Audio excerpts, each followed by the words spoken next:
Good morning again, everyone. So we apologize for the technical difficulties that we're having. Our service provider for the service that we use for live streaming is having some issues globally. So this is not just associated with the city of Chestermere. This is on a bigger scale right now, but you know, as luck would have it, of course it happens on a Tuesday. So we're just going to now proceed with the rest of our meeting, and we are now going to be recording, and you'll see this video come up. Going a little old school with this. We are hoping that by this afternoon that we will have our system back up and running. So with that, I'm just coming out of our in-camera item. We just have a motion to make for accepting for information. So can I have a councillor make the following motion, please? Councillor Franklin. Thank you, Mayor. I move that the Governance and Priorities Committee accept the Alberta Council update for information. Great, thank you. Comments, questions? All those in favor? Any opposed? And that's carried unanimously. Thank you. Going back then, there's just a couple of items that we want to cover for a moment of reflection. First one is coming from Councillor Narayan. Councillor Narayan just wanted us to acknowledge, and on behalf of the city, we just want to acknowledge thank you to Scott Katniss. So Scott has put in a tremendous amount of time volunteering and doing lots of committee work. And so Councillor Narayan is at a conference, as I mentioned earlier, so Councillor Narayan's at a conference this week on behalf of the City of Chestermere and his work with Council. And so sent me this for us to read here this morning. So from Councillor Narayan, today I have the privilege of recognizing someone who has truly made a meaningful impact on our community, Scott Katniss.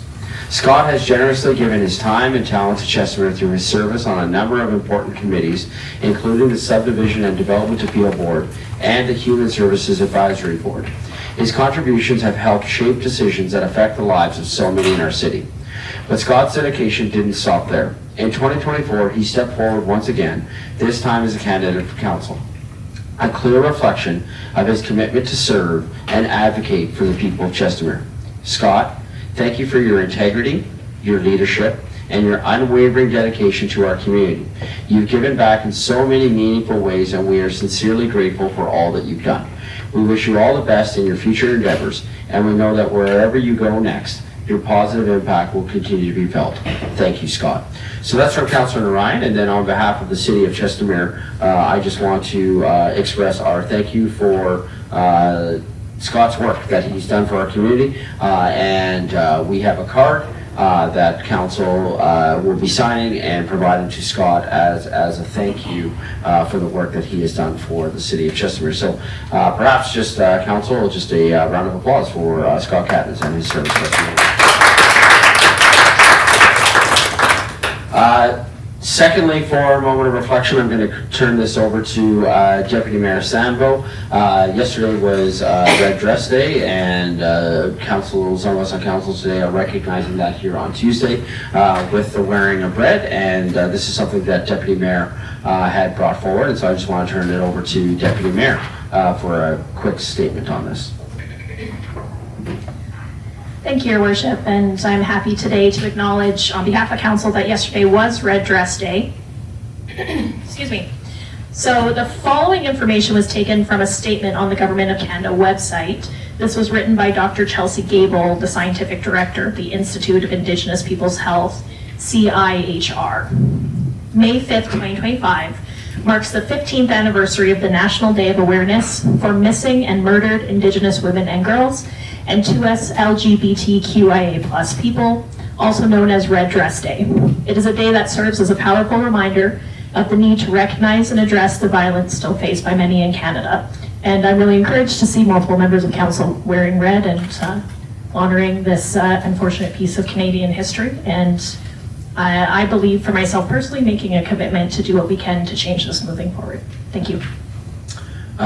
Great, thank you. With that and the solemnness of that moment, I would just would like to encourage council, if we can here, I'm just going to encourage us to stand and just take a moment of silence in recognition of Red Dress Day.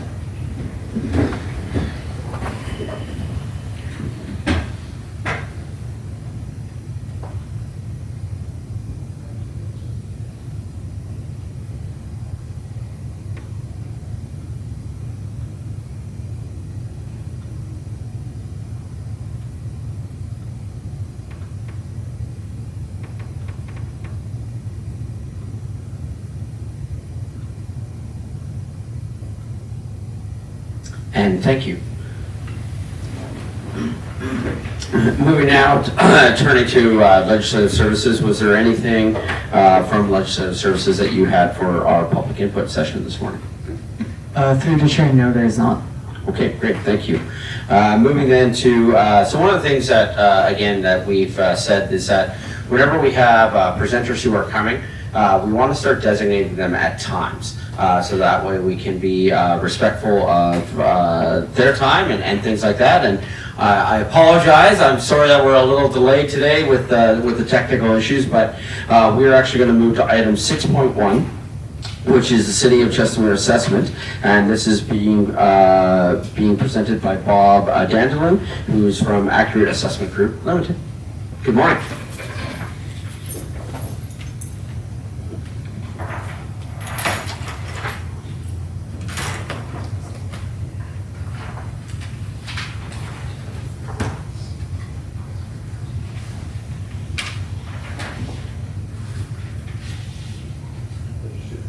Yeah, thank you. Perfect. Good morning, Mayor. Good morning. Good morning, Council. Thank you for this opportunity to allow us to present today. What I would like to first off saying is I appreciate the opportunity and the privilege of your time in doing this. We enjoy doing this every day, and hopefully it's helpful. We'll flip to the next slide. Thank you. You may see me point from time to time. I don't have a clicker, so I'll be pointing to the right every now and then. The presentation that we have in front of us here will take approximately 20-25 minutes to go through. At any point, questions are welcome. If I am going to be answering any of these questions further in the slides, I'll just make mention of that as we go. The agenda will be threefold. It'll be kind of an introduction to ourselves, as well as then the assessment process, and then the third and probably the most interesting part is the highlights of the assessment year-over-year change. Accurate Assessment Group, we've been around since 1997. Within the province, that green thematic map seems to grow a little bit every year. We conduct assessment services in 26 rural municipalities, 7 cities, 7 towns, 8 Métis settlements, all 8 Métis settlements, and 2 First Nations.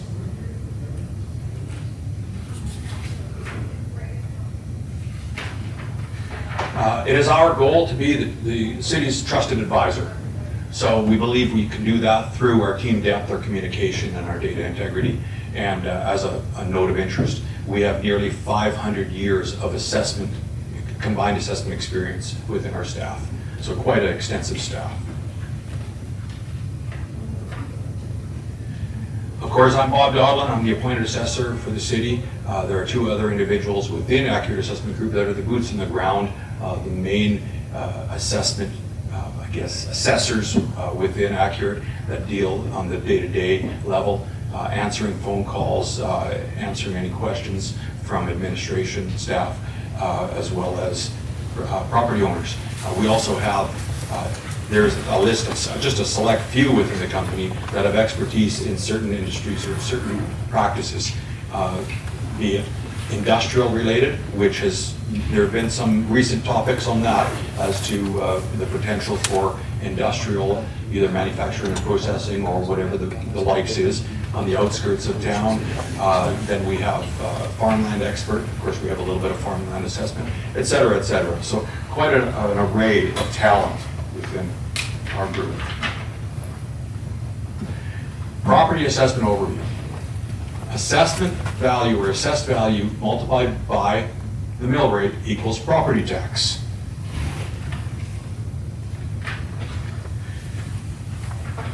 Assessment is bound by legislation, of course. The Municipal Government Act itself, as well as 3 supporting regulations. And they're listed there. I don't need to recite them, but those are the areas that guide us and are our rules when it comes to assessment. Sir, you want us to interrupt, right? If we had a question, or did you want to wait to the end?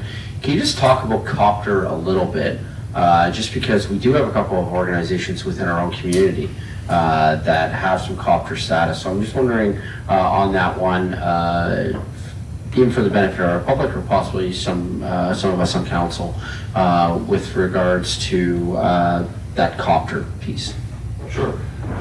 The community organization property tax exemption regulation is a regulation that deals with properties that may be nonprofit in nature and follow within the guidelines of what the regulation states.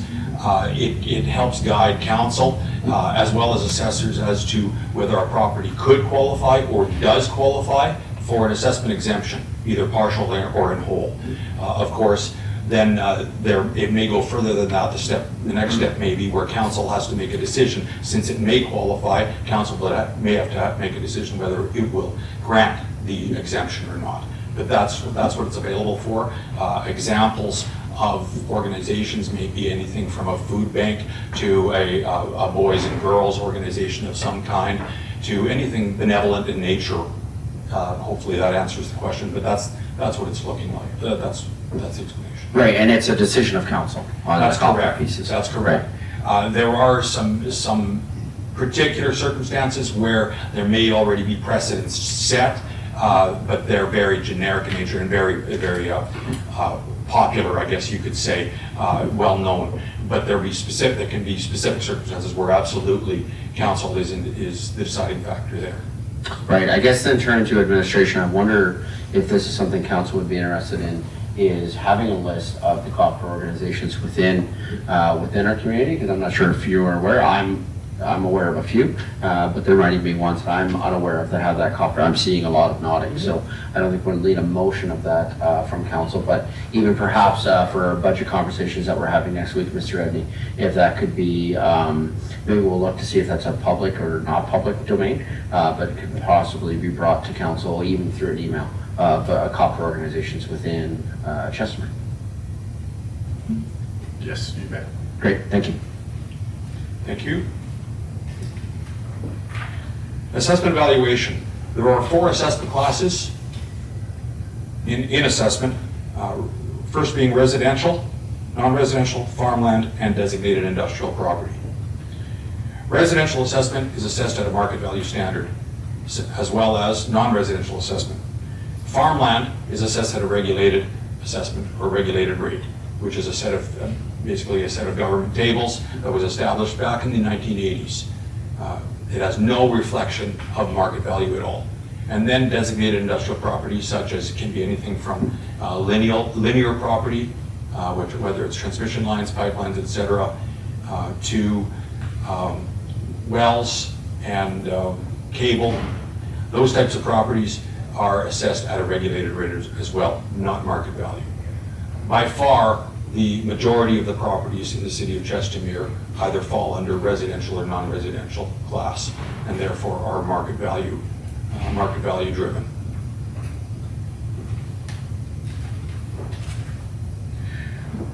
Market value, therefore, means the amount that a property might be expected to realize if sold on the open market by a willing seller to a willing buyer. The approaches to value, to get to market value, there are 3. There's the cost approach, direct sales approach, and the income approach. Residential assessment uses a combination of cost approach and direct sales approach. So we essentially create a value based on the cost approach, and then we adjust that value according to market conditions. The income approach is used on non-residential property. Sorry, Deputy Mayor. Thank you, Your Worship, and through you to Mr. Edney and through to our presenter. I'm curious, you say the assessment is a combination of the cost approach and the direct sales approach. So is there any wiggle room in how that is interpreted? Or where is that combination coming from?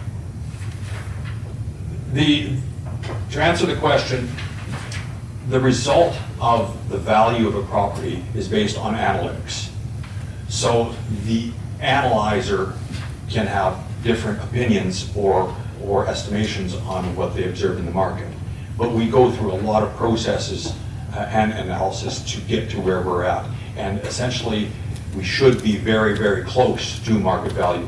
We are allowed a 10% variance, 5% above to 5% below what the standard market value is for that property, what the indicated market value is. So there is a range. As long as we're within 5% below or above, it's considered a successful assessment or satisfactory assessment. Does that answer the question? Yes, I believe it does answer the question, and where I'm going with that is we typically get questions, and I'm sure you've gotten the similar questions year over year, and folks are wondering whether there's any wiggle room, whether, you know, would a different assessor have assessed the property value lower, or is there any room to negotiate outside of the assessment and what the actual description of their property is? So I'm just wanting to understand that, so I have a little bit of feedback to bring back when people are asking these questions.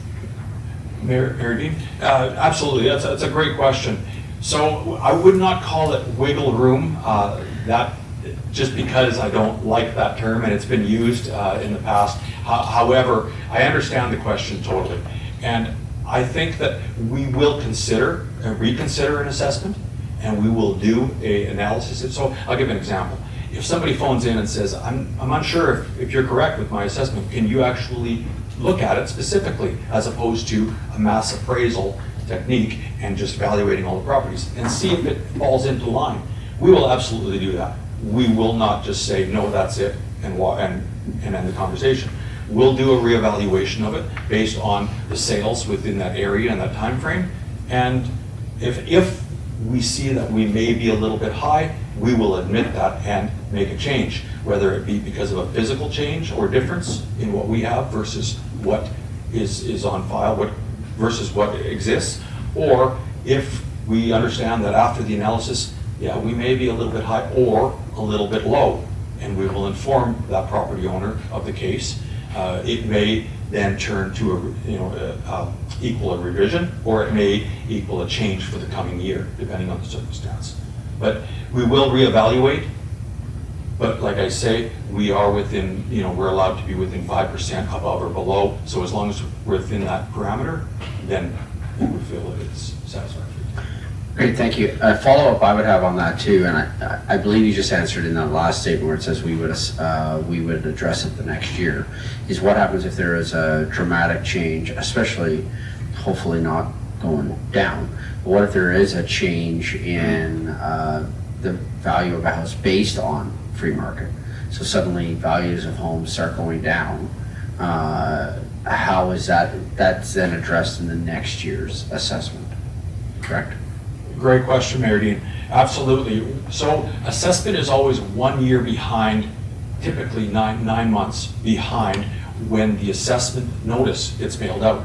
So the market change, which I will speak to near the end of this presentation as a future, as looking into the crystal ball, the market change will actually, back up. When the property owner opens up their assessment and they say, there's no way I would sell this for that amount, I would sell it for 10% more or 10% less, depending on which way the market. That will be addressed in the coming year. Assessment is always 1 year behind. So what can happen in some circumstances is when a market is increasing over time and then it starts to fall, assessments can actually be higher than what the property is worth at the time that they open they receive their assessment notice. That does not mean the assessment's incorrect. It just means that since July of the assessment year, in this case July of 2024, if the market has dropped, let's say 5%, not saying it has, I'm just saying theoretically if it did, the assessments would be correct at 5% higher because of the time span in between the receiving the notice and when the valuation date is. So that's a key thing here. Valuation date for assessment is July 1st of the year prior to the tax year. But in that scenario that you just outlined, in theory and in practice, and I don't mean in theory in a derogatory or any negative connotation away, right? So if that was the case, right, so it's 1 year behind, right, it's 5% lower, or it's 5% higher, right?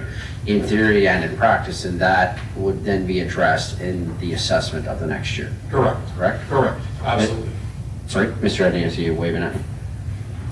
Thank you. Yeah, I just had a question for our presenter too, through yourself, Mr. Mayor, that I think is probably important too. Is it fair, Bob, to say that the importance of the assessment from a municipal tax perspective isn't necessarily the value of the home, it's the value of the home relative to the other homes in the community. Like that everything is kind of moving in relative harmony, I guess. So you don't want half of the community 5% over and half 10% under kind of idea, but it's to reflect what my property is valued against someone else's property is the important part. It's not necessarily what does it look like compared to Canmore or Airdrie. It's just within our community are the relatively higher valued homes assessed higher than the lower valued homes, and is that proportion consistent? Is that kind of one of the bases of the assessment process? Mayor Dean, if I Yeah, may? absolutely. Absolutely, that is correct. The community of Chestermere is not compared to other communities outside of Chestermere from the perspective of assessment. What happens is the assessment within the city of Chestermere is broken down into locations, specific locations, and then analyzed. Absolutely, we want assessment year over year to change according to the market with all aspects of residential assessment, meaning whether it be the fringe areas versus Westmere versus North. Now, they don't always change the same, but they do change. Some areas may be hotter, I'll use that term, than other areas. But as a whole, Chestermere is not compared to or adjusted because of a change of a community outside of Chestermere, whether it be Calgary or Airdrie or Strathmore, etc. It's analyzed within its own boundaries. Great, thank you. Thanks, Mr. Ernie. That was a great question. Thank you. Are you waving it? Councilor Randall. Thank you. I just want to give a little bit because when I got the assessment, I thought my house value is quite high. Then I did meet the assessor for my house value. So now I have a very clear picture. Yes, they mentioned to me their comparison is 2024. And the other thing, they showed me exactly like one house in my area was under the price, one was selling above the price. So my house value was exactly in the middle. Then I feel more comfortable. Yeah, I might don't think my property value is that high, but because houses are selling, I never put my house into the market, so I never assess any other value from any of the realtor companies. And now I have the clear picture, yes, when you guys giving the value for the house, how in the middle ground, which one does make sense to me when I spoke with him in detail. I appreciate for that. Great, thank you. Okay, thank you. Thank you for the comment, and I will pass that on to Corey, for sure. And then on the previous slide, the last part, the income approach to value, that's used with non-residential assessment. So it's not valuing the business within, it's valuing the real estate.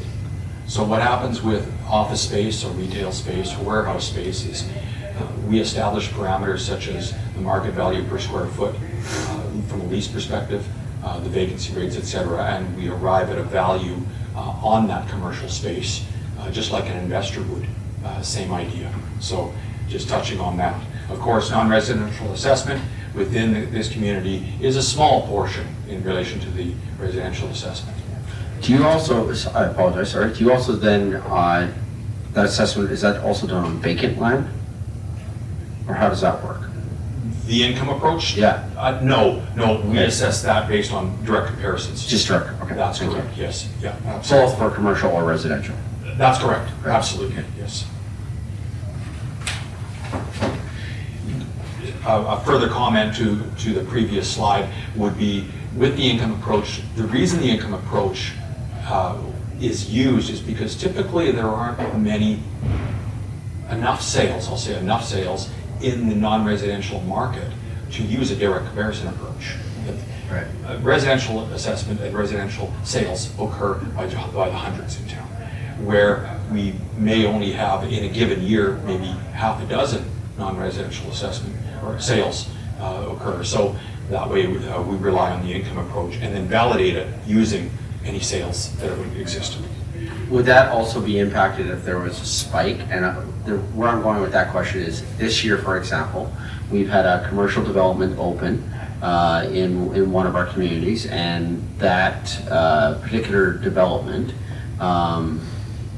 the owner, instead of leasing, has sold all but 2 of the units.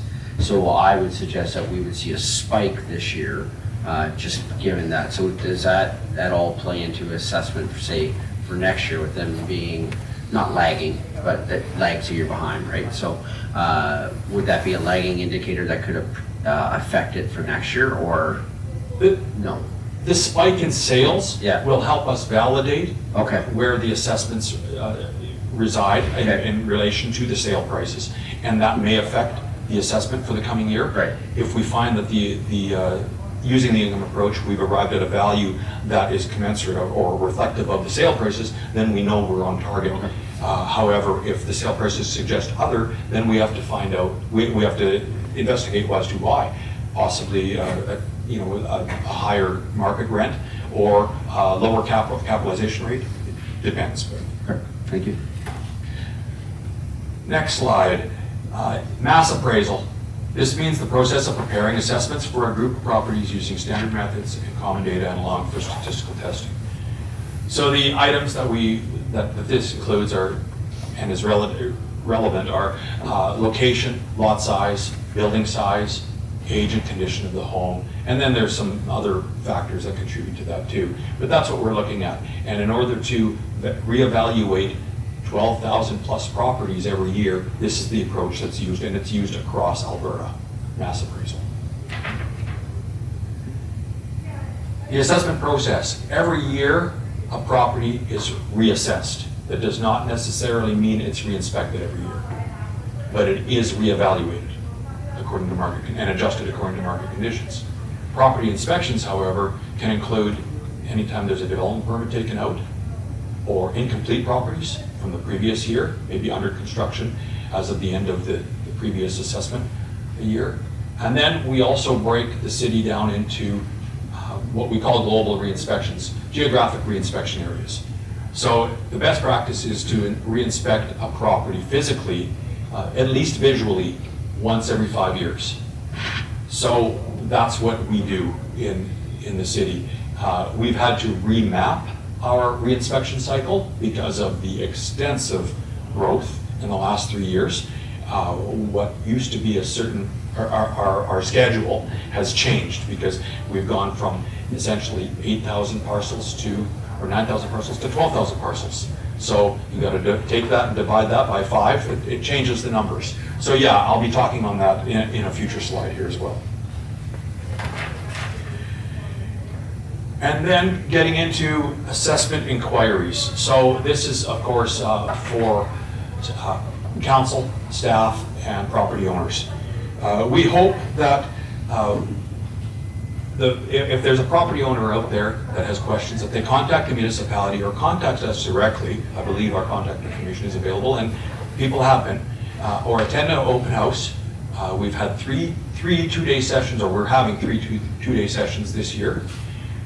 We've had 1 2-day already, and we're scheduled next week to have another 2-day session. So yeah, if people have questions, they can come in. Some people just want to know how the process works, what assessment is. Others want to dispute or talk about their assessment and have us prove it. They're welcome to come in and speak with an assessor. Then we also ask that the property owners provide all the requested information that we've asked for. This helps us ensure that the assessments are correct, that the data is correct, and it also helps them maintain their right to put in a complaint. If we're not allowed to verify the assessment through a data confirmation, then it's difficult for us to know whether the assessment is correct. So that really pertains more so to the non-residential side, but it is still there in the legislation. And then if after all that has happened, if after all the information is gathered and reviewed, the property owner is unsatisfied with the assessment, a formal assessment can be lodged. We typically try to resolve all assessment complaints before it gets to the actual complaint stage. But on occasion, two parties can't agree, and it does go to a board. And that's what the board's for, is to hear both sides and make a determination. But we really do try our hardest to try to resolve things on a comfortable and satisfactory way if we can. Getting into the numbers. It was quite a spectacular year over year with assessment in Chestermere. Out of all of the realm that we do across Alberta, this city experienced the most growth and the most the highest market increase year over year. So we have approximately $1.5 billion gain in residential assessment, which equals to a 25% increase in assessment on the residential class. Non-residential assessment, approximately a $50 million gain there, 22% increase year over year. And then the remaining assessment makes up just a small portion. I mean, taxable, the linear assessment did incur an increase of 11%. Farmland assessment, well, like we mentioned earlier, it's a regulated assessment, so it doesn't change year over year. It's a static assessment. So the only way that farmland assessment changes is either it's taken out of production, or it reverts, or it's put into production, which can occur sometimes, but unlikely in a case like Chestermere. So yes, no change year over year basically with farmland assessment. And then exempt assessment did increase by 4%. So overall, an assessment base increase of 24%.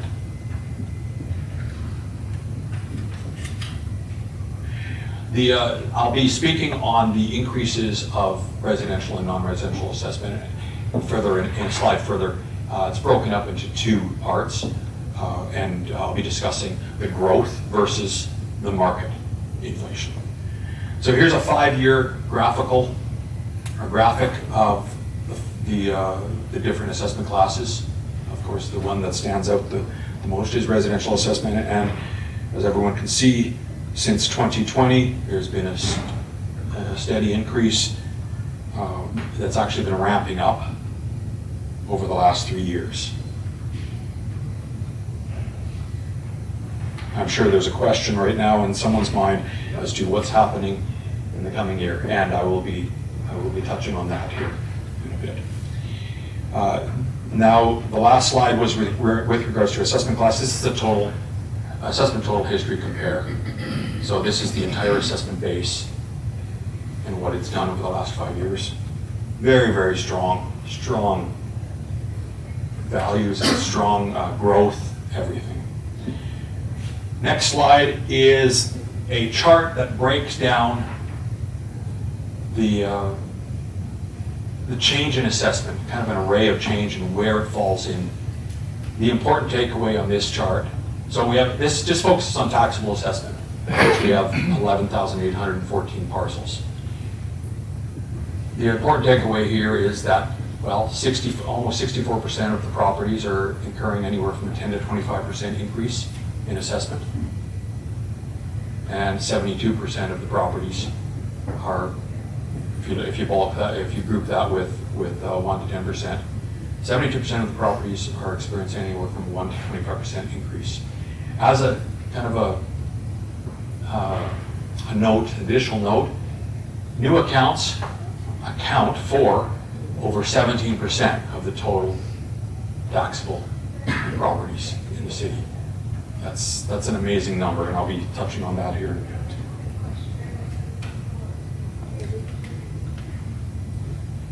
bit. Deputy Mayor? Thank you, Your Worship, and through you again.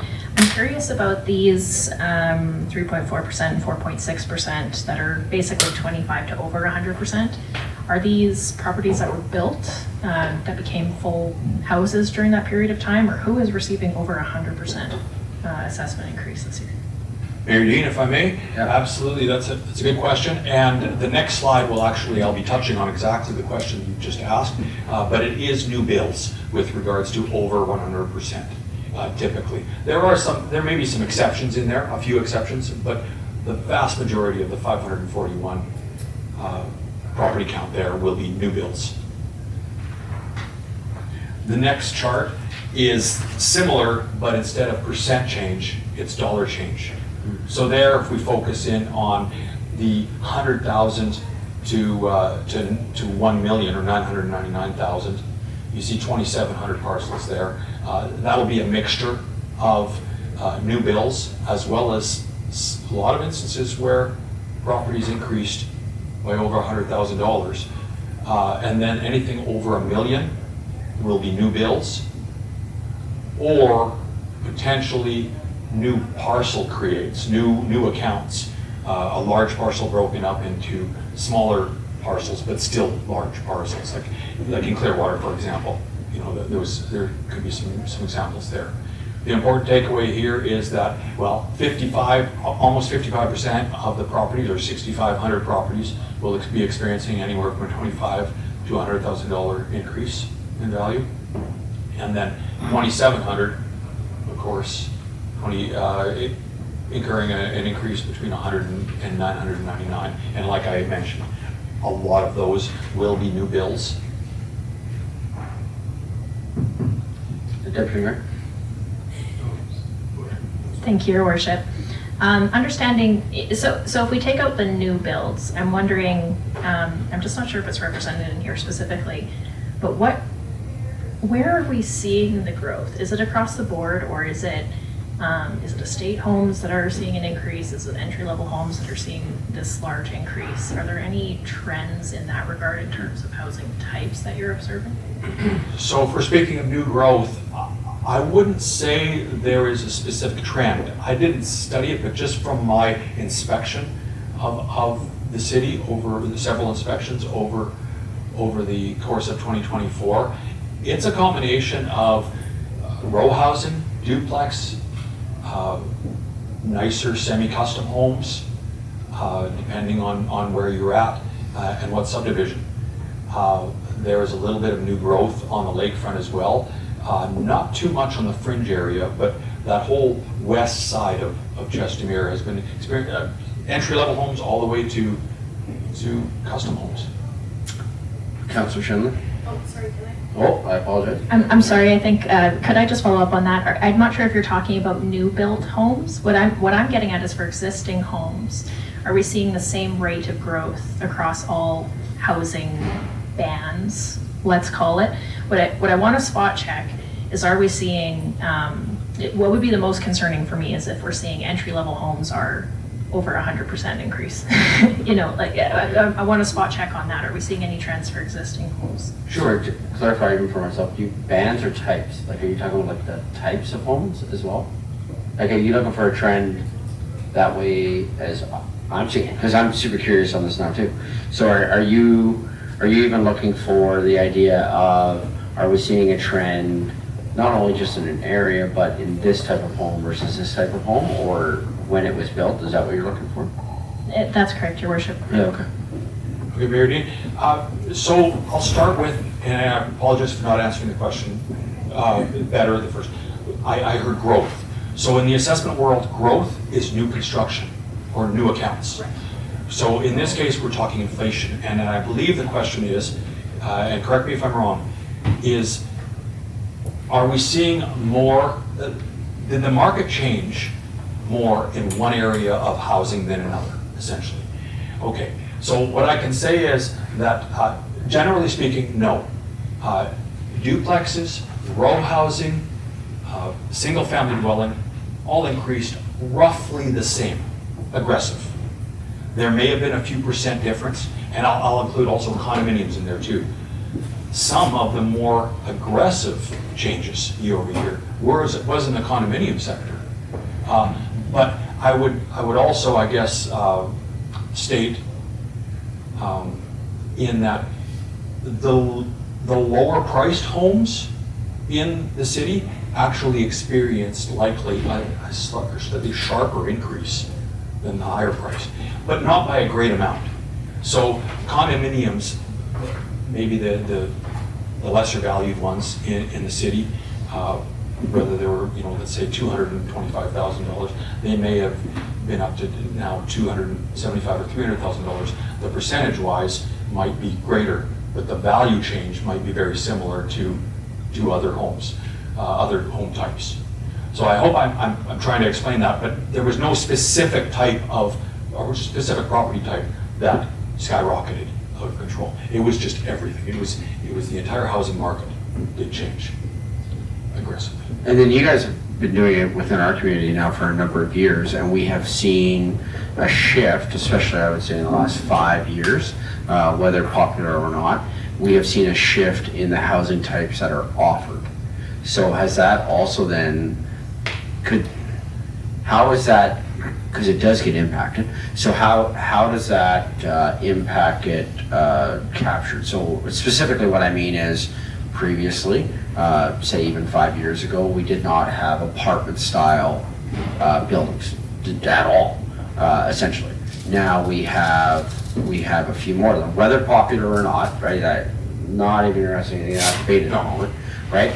But now we have them, right? We have more townhome styles now than we did previously, those sorts of things. So then R1, we don't have as many, so that could essentially drive the value then of R1s because you have less of them, that's fine. So I'm just wondering how that plays into, or if you've seen a change because of that, because of the differentiation, easy for you to say, in the housing types that we offer in Chestermere. Mayor Dina, it would be difficult for me to say if I've seen a change or if I Okay. could actually qualify a change because of that. Okay. I see what the market's doing, but to actually state that that happened because of that Oh, okay.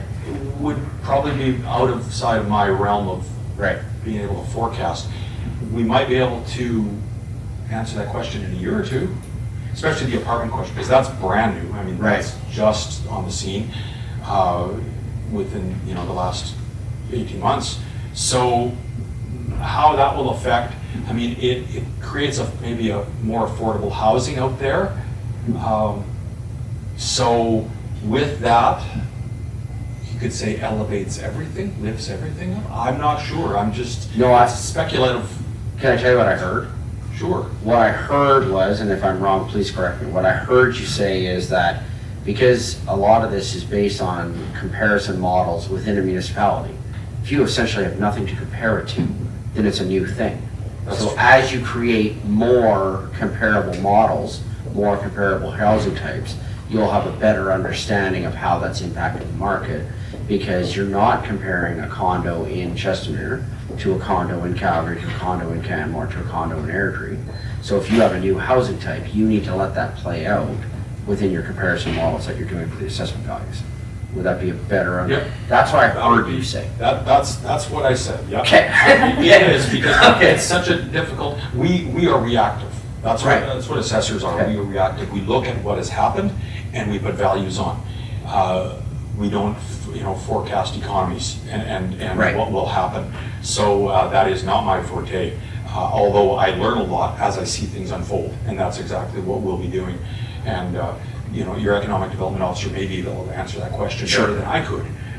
But in a year or two, I may have a better answer for you. But right now, it is what it is. I see what's happening, and whether it's part of an occurrence is affecting it 100%, or if maybe it's a multiple occurrences occurring at the same time affecting what's happening right now, which is what I would say is the case. That's the best I can say. I can't forecast or speculate. Okay. I saw Councillor Schindler waving at me, and I saw Councillor Worzowski. Yeah. So Councillor Schindler. So through you to Mr. Dodlin?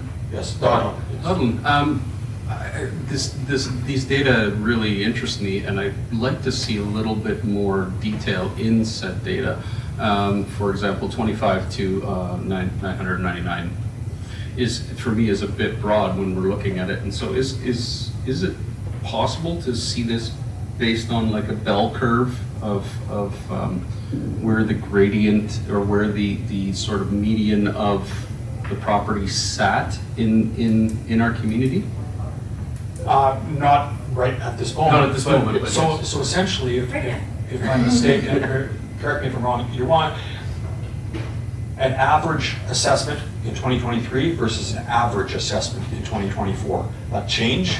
Yeah, I want to be able to see where more of the homes are in the community, so we can have people, understand that maybe they're in the central group and they're gonna, it's almost a predictor for your next year.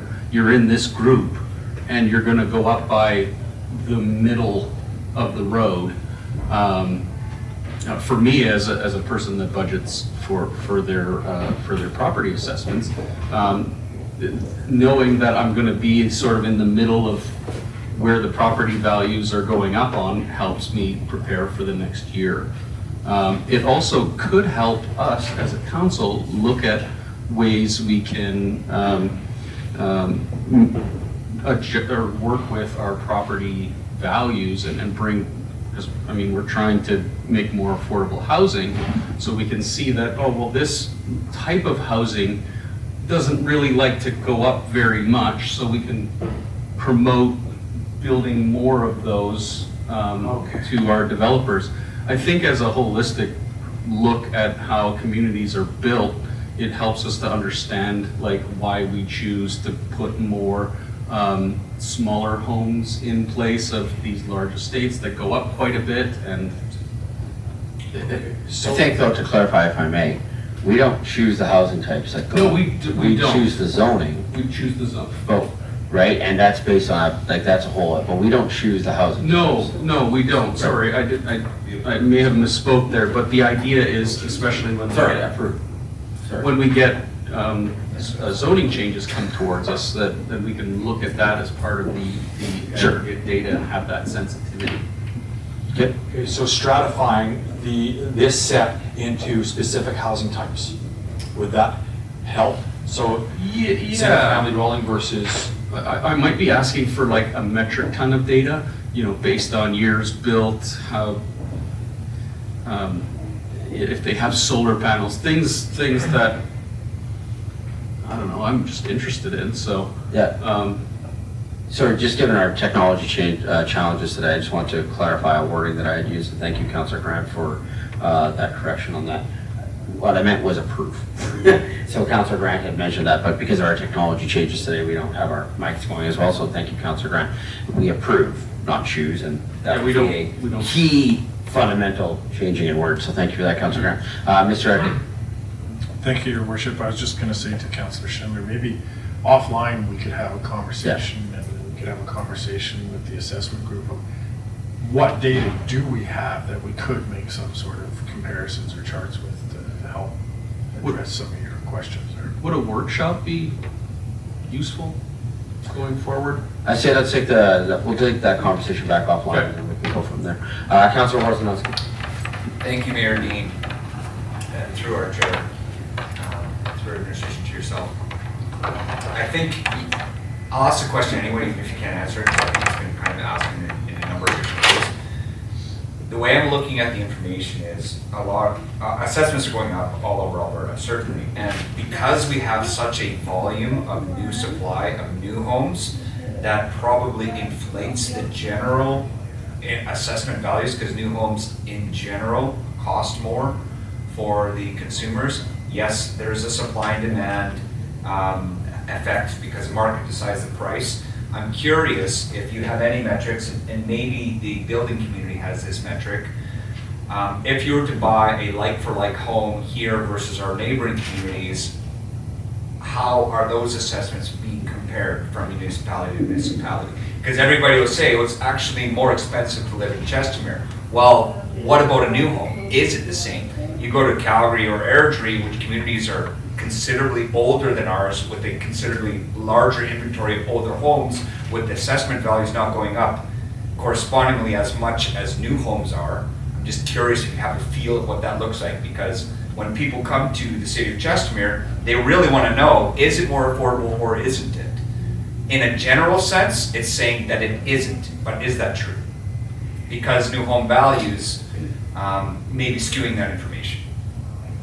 Unfortunately, Mr. Chair, I can't answer that Yeah, question I didn't think you could. specifically. However, there is data out there. Every municipality does have to submit the average assessment in the home. So it takes the entire array. And then, but you're right, there are a lot of factors to consider, not only assessed value or the market of a community, but also the tax rate involved as well. For So, sure, that'll play a role. Yeah, absolutely. Okay. I think we can continue. I think we're good. Yep, okay. Thank you. Okay, this slide is kind of a very, very 30,000-foot view of the economics from an assessor's eyes, and two things that are very important to us. You can see a 5-year history of new accounts. We'll start with that one. It has ramped up considerably, well, since 2020, but 2024 was off the charts. 2017 new accounts this year. There were quite a few of that was condominium related, but still new accounts. So that's why now, not too many years ago, the city was at 7,000 accounts, and now we're at over 12,000. Development permits, again, the last 2 years off the charts, just amazing. So it's been a busy year for us as assessors in the city. Deputy Mayor? Thank you, Your Worship, and through you. So I'm clear on the timeline here. If we have over 2,000 essentially new doors coming in, is that what we're interpreting this as? 2,000 new doors? Not quite 2,000. Some of those new accounts, there's, I believe, approximately 200 or 300 of them will be parking stalls in a condominium situation. So we're probably looking at more like 1,600, 1,700 new doors. Interesting. Okay, so even if we say, let's say 1,600 new doors, so this was as of July 2024? No, this would have been as of December 31st, 2024. Okay. So to be clear on two important dates, three important dates, but the two most important ones are evaluation date is July 1st, 2024, or July 1st of the year prior to the tax year. The as-of date, or the condition date of a property is December 31st, 2024, or the year prior to the tax year. So we assess based on a valuation date of July 1st, but the assessment will include all new properties and new bills up till December 31st, 2024. That's the cutoff. That's the condition date. So, okay, that gives me an additional question, but my original question with that, where I'm going with that is, so folks would have been moving in this year. So we're going to see that influx of people in 2025. That's the timeline, because those were built by the end of December, so people are moving in this year. Correct, but the property will have been assessed in 2020, in 2025, because Okay. it was there in 2024.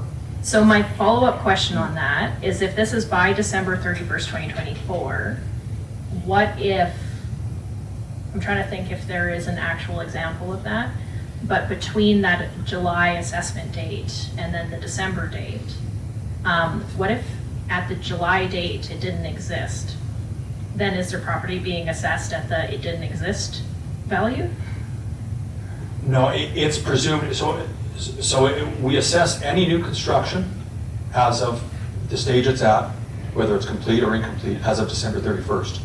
But we value it as if it existed as of July 1st. We regardless of what it's worth, at December 31st, we value it as of July 1st. You're good. Okay, Councillor Grant? Thank you, Mayor Dean. I'm just picking up on something you mentioned there about the 2024 new accounts number. So in that number, there are separate titled parking spots that have their own roll number. That's correct. Okay. So within that, is that within a condo, you're usually allotted one parking spot? Is that correct? Or are all these parking spots completely separate from the dwelling unit? In this particular instance, what I'm speaking of is titled parking stalls. Okay. Not all condominiums are created equal. They're- Absolutely. But this particular instance I'm speaking of, it's titled. Okay. And it's just assessed at a different rate that goes to the owner? That's correct. It's the property. Whoever's on title, yeah. Perfect. They get a tax notice, assessment notice for that. Councilor Randall? Thank you, Your Worship, through you to the presenter. I have a question. For the new count summary, which one on this slide, so these all for the residents, it's just for the new homes, for the new accounts you checking, or for example, somebody selling and then they are setting up their new accounts as well for that? Great question, great question. These are new titled accounts, not home specific necessarily. It's new land accounts due to a multi-parcel subdivision. So that's what these are. Does that answer the question? Okay, thank you. Okay, good. Okay. So yes, and development permits, as we spoke of at 1992, going back to new accounts, what I can say is we're already at 400, and we're just, land titles is 2 months behind. So, you know, we're probably looking at a very, very healthy year for new accounts coming too, as you're aware. So drilling into the market change, specifically in the four different, I kind of break the city down into 4 different facets. Standard residential, so that's your normal residential lots, not necessarily saying a specific area, just in general in the city. Land itself increased anywhere from 5 to 9% year over year.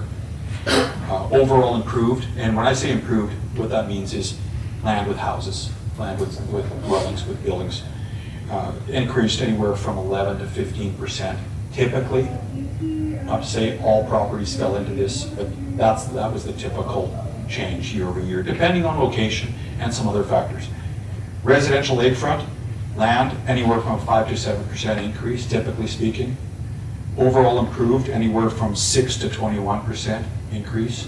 It's very difficult to slot the lakefront into kind of one stratification because the property types vary, the size of lots vary, the frontages vary, and the property types. You can have a custom-built home next to a 1970s cabin, next to a 90s. So that's why the broad range there.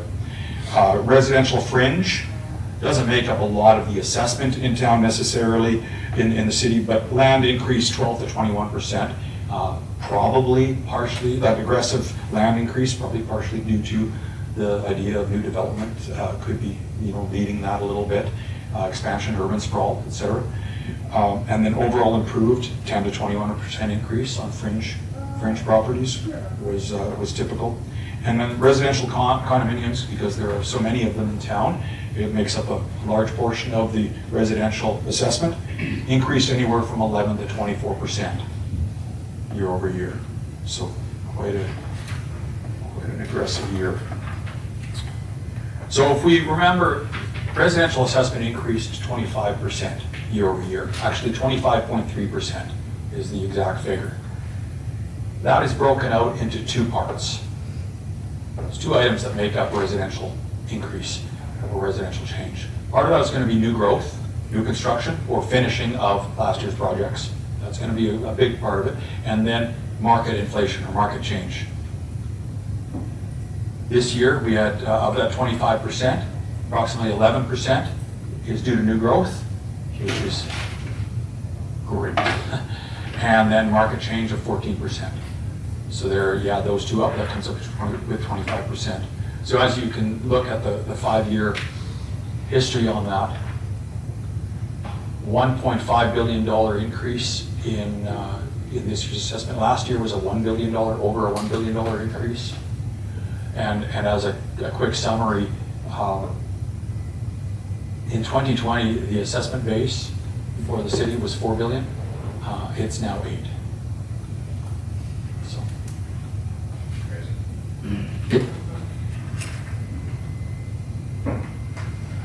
Next slide is the same, except it focuses on non-residential, so your retail and office space. We know there's a 22% increase year over year in that assessment category.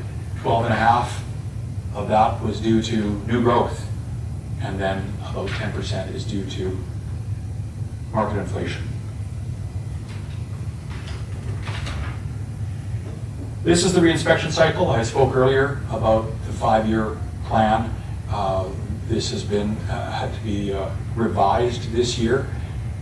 So now, I don't know if anyone remembers previous years, since a lot of you are new, but it's changed. And what we are looking at this coming year is the orange area. So the older part of town, more or less. I mean, Rainbow Falls isn't that old, but it's still old in relation to what's going on in the last 10 years. So yeah, that's what we'll be focused on. Corey will be out there re-inspecting these properties, typically visually. We don't try to knock on doors if there's no need to, but we have a photo of the property taken 5 years ago. We compare that. If it looks the same, there's been no development permits, etc., we'll just update a photo. If we have questions, whether it's to confirm any type of data, we'll knock on a door. If nobody's around, we'll leave a callback card on the door. Our vehicles are marked, have our insignia on the side, and yeah, we encourage people to respond to the callback cards when left.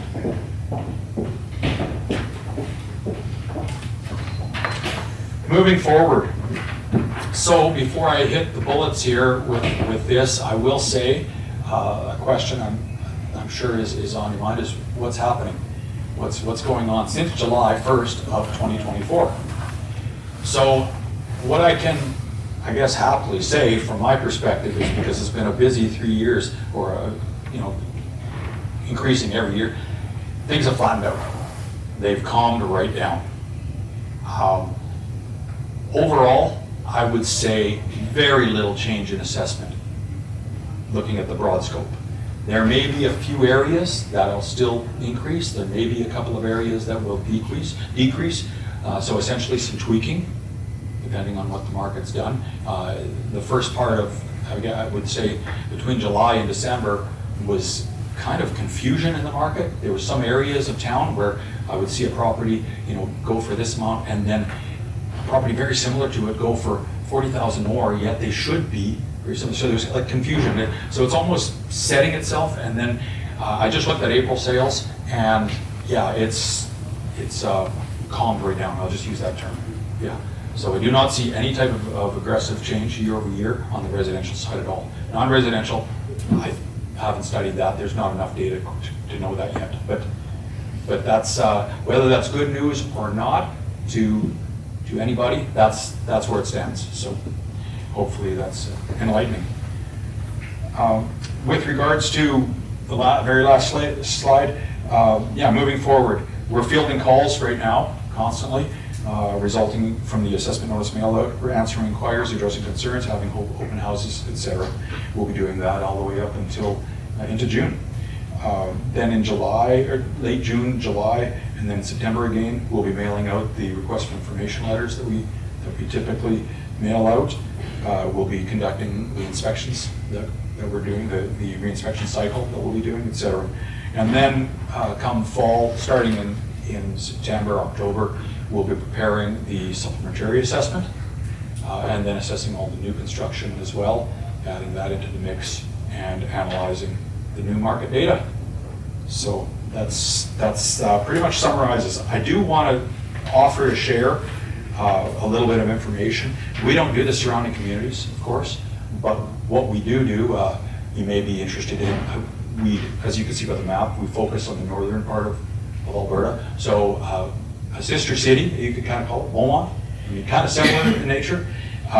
If you're interested in what their change was year over year, Beaumont, the overall change was 9.1% to the residential assessment. So not quite comparative to Chestermere. The growth made up 5.4, and the market went 3.7. So still 9.1 is by far the second highest residential assessment change in my realm that I do. I do a lot of towns as well, whether it be Wells City, Wetaskiwin, etc. Wetaskiwin went up 3%. Towns at 3, 4, 5%, 2%. That's the normal change in rural Alberta towns. But when you get close to the cities, it's a little bit different. It increases. Spruce Grove 9.3%, which is quite substantial in a normal year. 9.3% change year over year. So that kind of gives you maybe a gauge, you know, with some other communities. I don't know what Airdrie did, and I don't know what Okotoks did. So. Great. Thank you for that. Any final questions from council? Okay. You at the beginning said about 25 minutes. I think you severely underestimated this council and our questions that we like to come with, and everyone who knows our council is chuckling right now. So one last opportunity. If there's any other questions for our assessor from council? Okay. I just want to say thank you. Thank you for this, and thank you for the sessions. Do we know the dates of the next two sessions? What are those dates again, when those are coming? The open houses? Yes, thank you. Will be the 22nd, 15th, 16th. So May 15th, May 16th, and May 27th, May 28th. And those are held here at City Hall, I believe. Right, so May 15th, May 16th, May 27th? 27th and 28th. Perfect, and that's again, those are held here at City Hall? By schedule appointment. Yes, and I think as well, we'll have all that information on our website and on our social media as well, just letting people know about those. Great, thank you. With that, I believe we're going to be accepting for information, so can I have the motion on the screen, please? So can I have Councillor make the following motion, please? Councillor Randall. Thank you, Your Worship. I move that the Governments and Priority Committee accept the presentation for Accurate Assessment Group Limited, LTD for information. Comments, questions? All those in favor? Any opposed? And that's carried unanimously. Thank you very much. Appreciate Thank you it. for the privilege of your time again. We have another guest here, and we're going to be bumping up. Council, could we use a quick 5-minute kind of reset? Yes. So we're going to take a quick 5-minute, council, let's be disciplined. We'll take a quick 5-minute break, and then we'll come back at 11:45 and have our next guest presentation. Great. Thank you. Good morning, everyone. Just coming back from our break, and we have another presentation. And this presentation is about Habitat for Humanity information presentation. And I believe this is being led by Shaman Basilio, Manager of Development and Building Services. Thank you, Mayor Dean, and good morning to the Good morning. Council. Yes, Shaman Vicencio, Development and Building Services Manager. Unfortunately, I won't be making the presentation today. I'm only here to delegate the reporting piece to the CAO and President of Habitat for Humanity. So just an overview, the intent of this presentation is to share and inform Council of a planned development of 24 homes in the city. And this is the first project of Habitat for Humanity. So I'd like to welcome Habitat for Humanity to the podium to move on with the presentation. Awesome, thank you.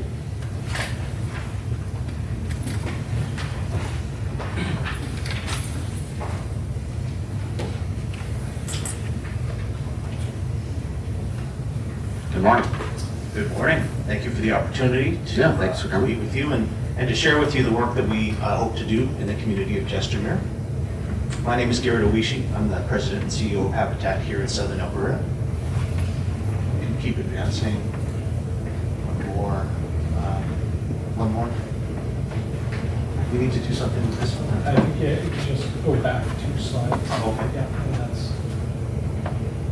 So in terms of the presentation today, we want to share a little bit about Habitat's work, let you know about our timelines, and about the way that we typically engage in community to build excitement for the building of affordable housing in a community.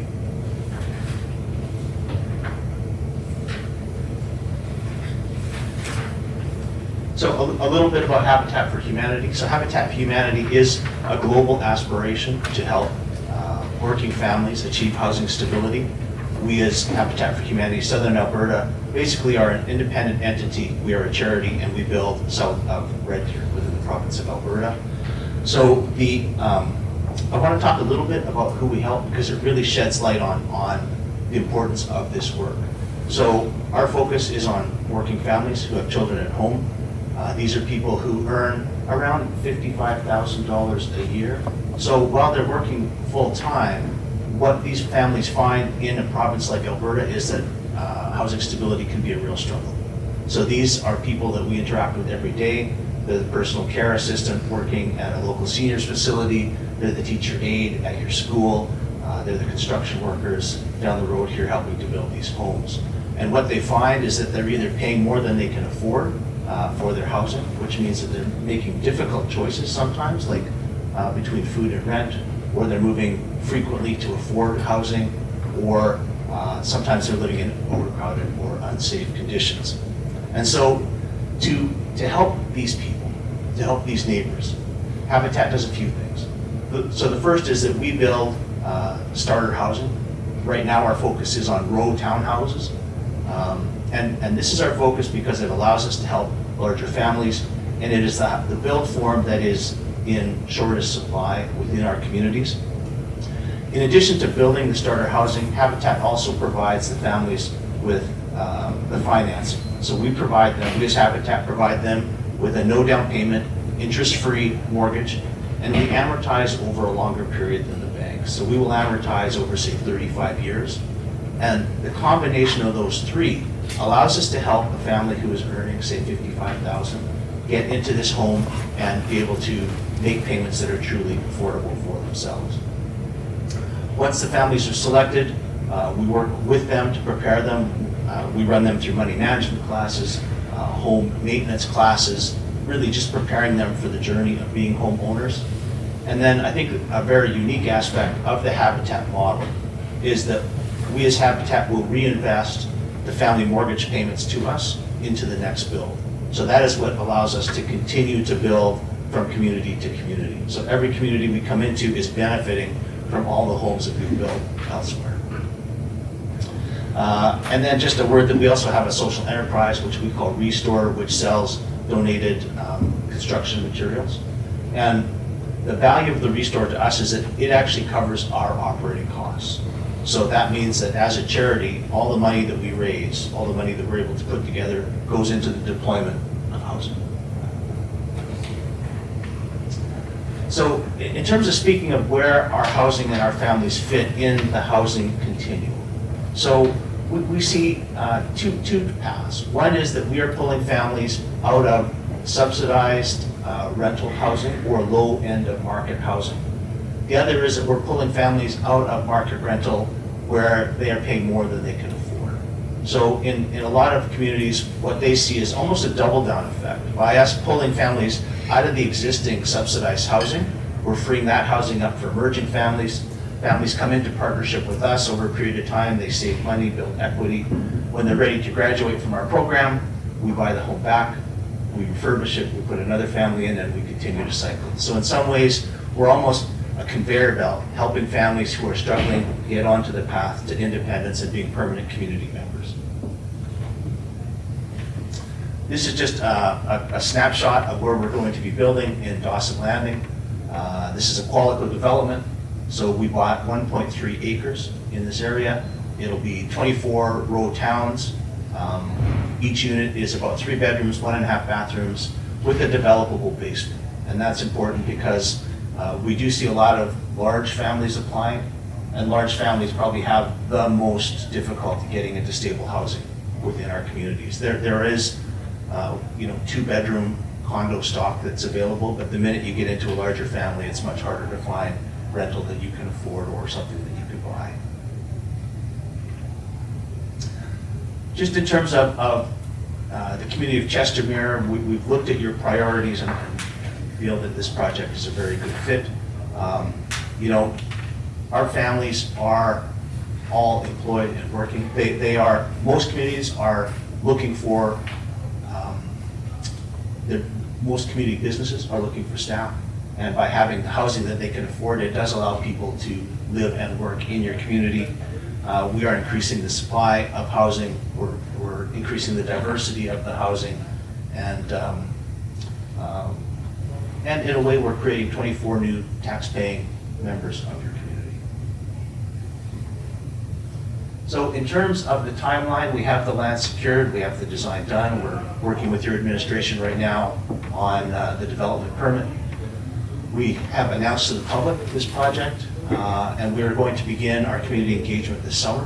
And that engagement is both to inform the community of our intention, to invite the community to come build with us, to secure whatever funding we can to help us pay for the cost of the build, and also to connect to families, to reach out to families who are living in Chestermere, who are struggling with their housing right now, to know that we're coming and this is what we're building and that they are welcome to apply. So we hope to break ground. We're still working with Qualico to figure out the date, but we're hoping that this fall we'll be in the ground and we will potentially be welcoming our first families into their homes before Christmas 2026. And that concludes what I wanted to share with you this morning. Is there any questions that you have about Habitat or this development that I can answer for you? Awesome, thank you for your presentation. I appreciate that. Turning to council, any questions with regards to this project? Councilor Wozzanowski. Thank you, Mayor Dean, and through our chair and to our presenter. Thanks for the presentation. It's always great to see what Habitat for Humanity does. Just a question in regards to how things operate in Southern Alberta. When you hire trades and you hire people to build these homes, and do you have a home builder, or does Habitat itself a home builder? Because that'll obviously bring economic development, jobs, or do you work with other builders to build these homes? I know you have the restore and you have a supply base. I'm sure you want to utilize that entire supply chain. So maybe kind of walk through how that happens if you were to build a home in Chestermere. Or 24 homes for that matter. Thank you. So through the chair, we use a mixture of our own teams and paid trades. So home building is a very technical endeavor now, and so foundation, electrical, plumbing, at-height work is all done by paid trades. We will, for this build, I believe we will use our volunteer crews to frame, insulate, do a number. So we kind of have the activities split out, and then some of it we will tender out to trades, and the other parts we'll do ourselves. We attract about 1,500 volunteers a year to come to our sites and help us build. It creates a lot of excitement within communities. So we do create a fair bit of economic development in terms of just all the activity that comes with building. This will be about an $8 million project we're envisioning for the community of Chestermere. Councilor Grant. Thank you, Mayor, through the chair to our presenters. Fantastic presentation. Very much appreciate hearing what Habitat is doing in our community. I have a few questions. I guess I'll start with the top one that you mentioned. I actually have an electrical contracting business, and I would be interested in helping in some sorts of doing this job. So maybe offline we can talk about that and figure out what we could possibly do. On top of that, I'm kind of wondering about your selection process. Will that process be to Chestermere residents only, or is it open to the greater region? It's what we have found is that everything in our program is structured around building independence for families. We want to take these families that are struggling and get them to the point where they don't need any social supports from our community. They don't need food bank. They don't need housing supplements. So part of that process for us is that what we do is we will announce on our website that we're opening up applications for Chestermere, and it is open to people who want to live in Chestermere and make Chestermere home. So what we expect that we'll see based on other communities is that we'll get a number of people from Chestermere who will apply, but we will also see people who want to call Chestermere home but haven't been able to live in Chestermere for a range of reasons, the cost or other things like that. The criteria for the family are one parent must be working the equivalent of full-time. They must have children at home. They are Canadian citizens or permanent residents, and they have lived in our community for at least 2 years.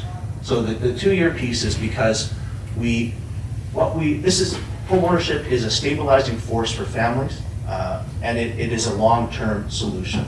So the family that has just arrived in Alberta or is coming from BC, truth is, they don't really know if they're going to want to stay, if they're going to want to put it down roots. Whereas a family who's been here for at least 2 years, they know that their kids are at this school, they have a community, they have natural supports, and now they want to make a permanent home. So these are the criteria that we evaluate all of our families for. Perfect, thank you. And my last question is, how do property tax increases affect the affordability of your projects?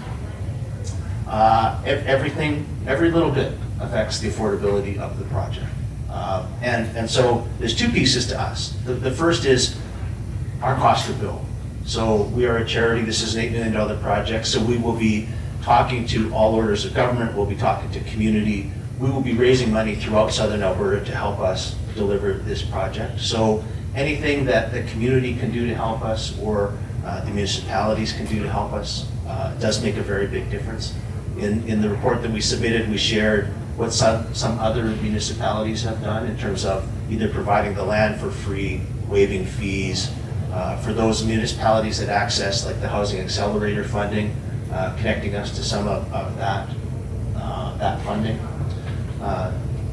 I mentioned it just in one line in that report that we built to quite a high energy standard. The reason we do that is that it actually impacts the long-term affordability of the units. By the units being more energy efficient, it reduces the operating costs so that the families who live in those homes will have more monthly income for soccer fees and school fees and that kind of thing. So property tax increases, our families do pay property taxes, and as those increase, that is a factor that the families will have to be responsible for. Thank you. Councillor Schindler. So I think my questions are mostly for administration, so I'll talk through the chair to administration. And along the same lines as what Councillor Grant just said, can we look into doing a special property tax rate for these properties so that we can assist these new families with a little bit more stability? Mr. Eddy. Through the chair, no. You could, based on, yeah, unfortunately, with the way the residential class is set up under the MGA, you could, for this entire type of housing, so for example, if you wanted to do all row houses across Chestermere, you could, but you cannot specify just a specific group of properties from a tax rate perspective. Okay. And then follow up to that, I guess. Well, not really a follow-up, but through the municipal development plan process, or just any process, is there a way to ask developers to donate a certain portion of land to an organization like Habitat for Humanity, so we have those type of housing in communities all over Chestermere? Yeah, through the chair, I think we could talk to the developers about this idea. I don't know how Habitat has worked necessarily with Qualico to come to that, or what that arrangement looks like, but that's probably where I'd look for some advice, would be how to have those discussions. There's definitely not a way we can sort of make them, I guess. Of course, no. We can have those discussions with them, and this is something that the community supports, and I'd like to see more of it. Yeah, I would like to see, every person have their own house, as opposed to, or every family have their own house, as opposed to having to rent or be in between homes, because that's really my passion, is everybody has a place that's safe for their families. So I think that would be a really great thing to push forward as we're starting this project going forward. Thanks. Councillor Randall. Thank you, Your Worship. Through you to the presenter. My question is Habitat built previously any homes in Chestermere or not? This is our first build in the community. That's your first time. Oh, okay, thank you. And which one in your presentation you said is developed basement or undeveloped basement? Because in the presentation is written as undeveloped basements. What we do is the decision on the basement is dependent on the size of the family. So if we get, if we see a family of 4 or 5 qualify, then a 3-bedroom unit will adequately house them. But we do sometimes see families with 5 or 6 children, in which case we would develop the basement, put some extra bedrooms and a bathroom into the basement so that the family can be housed that way. And the follow-up question for the criteria, who can have those houses? It depends on the income as well. And it's our like seniors who they are on pensions, right? They work previously into the city or province, and then once they are on a pension, sometimes their pension is not enough to afford their own homes, and they are eligible for these kind of programs, or? We recognize that there's quite a broad range of need for housing within communities. And we recognize the limits of how much we can build. We're actually one of the most prolific building habitat affiliates within North America. But even what we can build is humble relative to the need. So we have focused our efforts on families with children at home, because we see the struggle of these families where these kids are being moved from school to school like 2 or 3 times a year. They're not making friends because they know they're not going to be here in 4 months. They have no sense of belonging. And so our feeling is the greatest impact that we can have for our energy is to get these families with these young kids so that those kids will grow up with a sense of belonging in a community like Chestermere and thrive. So at this time, we don't look at seniors and we don't look at singles or couples without children. Okay, good to know that. Thank you. Councilor Orsanowski? Thank you, Mayor Dean. A lot of questions certainly in regards to the criteria of achieving funding and eligibility. I just want to clarify through our chair to you, the presenter, when you say living in the community for a certain amount of time, what does community mean? Within the city limits of City of Chestermere or Southern Alberta, or what does that actually mean? In the case of this build, it will be probably within the proximity of Calgary and Chestermere. So somebody from Brooks, that would be kind of outside of this area. But really what we want is for them to have roots, right? Roots that then let us know that this would be a long-term, a 7 or 8 year or longer stay for them. Thank you. I asked the question because every municipality has affordability challenges, including the City of Calgary and the City of Chestermere and the town of Brooks. We're trying to solve the affordability issue here, so anything that Habitat can do to help that would certainly get a lot more support, I know, from this council and our residents. So I just want to, that's a consideration that we have people here who are couch surfing all the time with children, and we want to be able to offer them someplace to live. Thank you. Absolutely, and that this is where I believe council and the community can help us in that we really do want to get the word out as broadly and as quickly as we can once we open up for application, so that families do know that there is an option for them. That is the very best way to maximize the number of existing Chestermere residents in this development, is for us to be able to get the word out through all of the channels possible and connect to the families in need. So our team does have plans to meet with Boys and Girls Club and libraries and schools and a whole bunch of community organizations that might help us connect to families.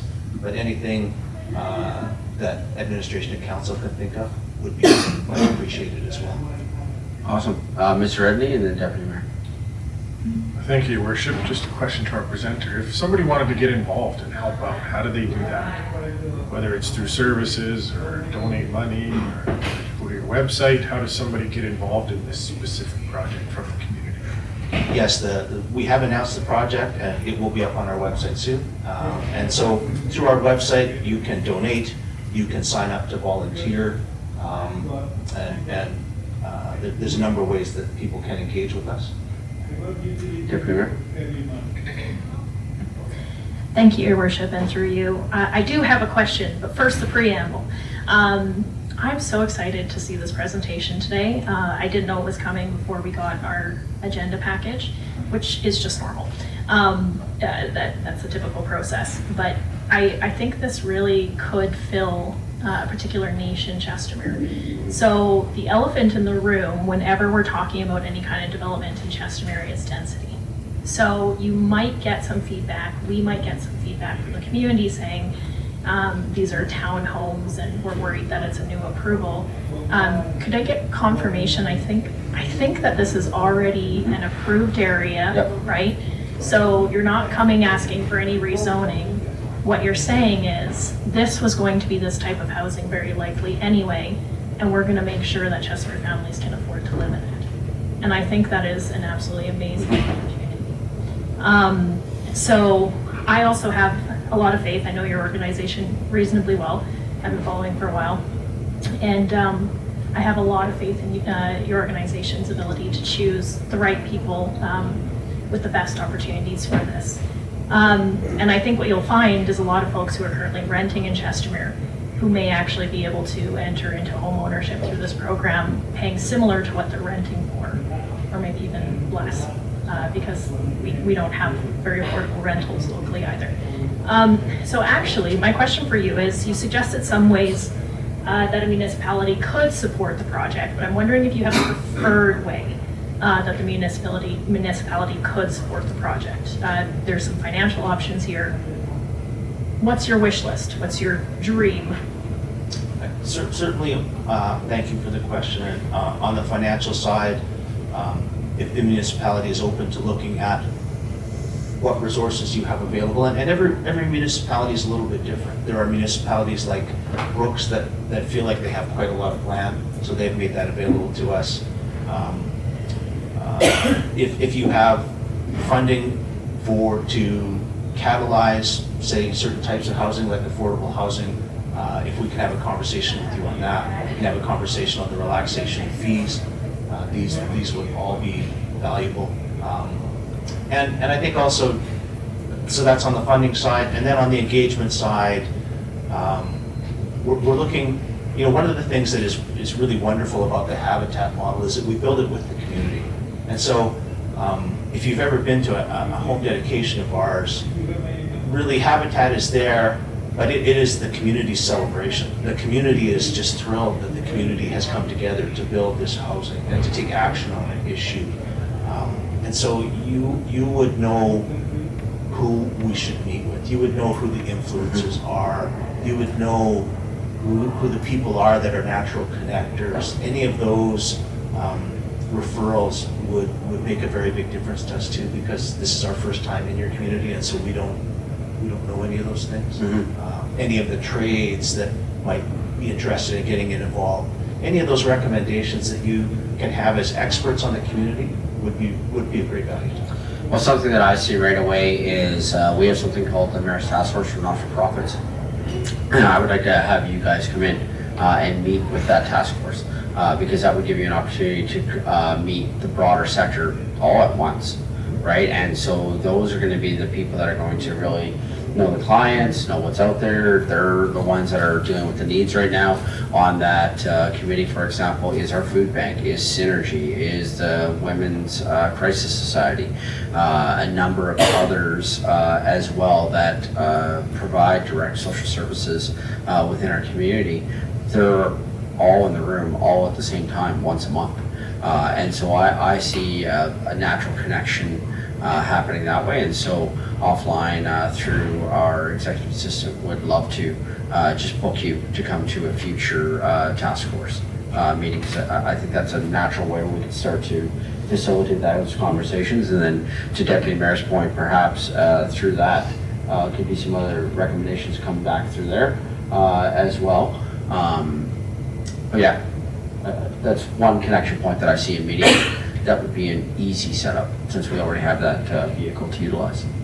And certainly any conversations you have with other levels of government to let them know that these things are happening in your community and that they're important, to just add to the work and the conversations we're having. That has a lot of value as well. And when the federal and provincial governments see not only our work and our track record, but community saying, this is something we need and we'd like it to be a priority. That's quite valuable as well. Well, not to let the cat out of the bag, but I was going to do this afternoon. Our MLA is coming to our next Mayor's Task Force for not-for-profits on May 23rd at 2 o'clock.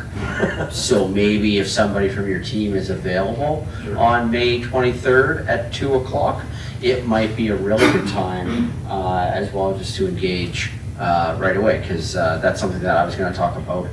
So I chair that particular committee, and at all of our GAP meetings, all of our council, you'll see it happen later on this afternoon, all of our council provide updates on the committee work that they're doing, and that's going to happen this afternoon. And part of my update was going to be the fact that that's something that's been booked and our MLA is going to be coming. And so perhaps when you talk about the advocacy, that could be something that could even happen within that conversation as well. So it might be a good way to do an introduction to both the community as well as our local MLA. Yeah, thank you. Awesome. Councilor Worzanowski. Thank you, Mayor Dean. A lot of enthusiasm up here on the panel. Through our chair, I'll ask the question to you, our presenter.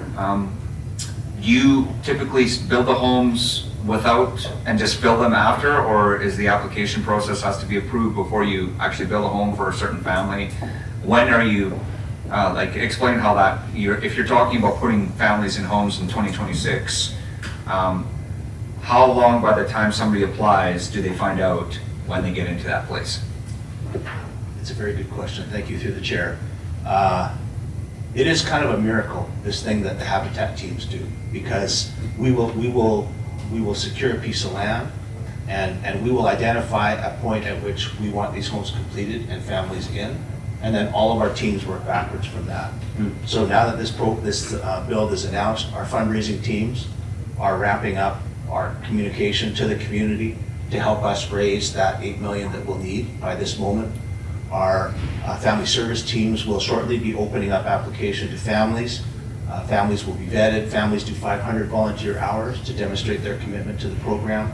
So we want all those families done and vetted by this point. And our construction team is making their plans for their work back for how to deliver.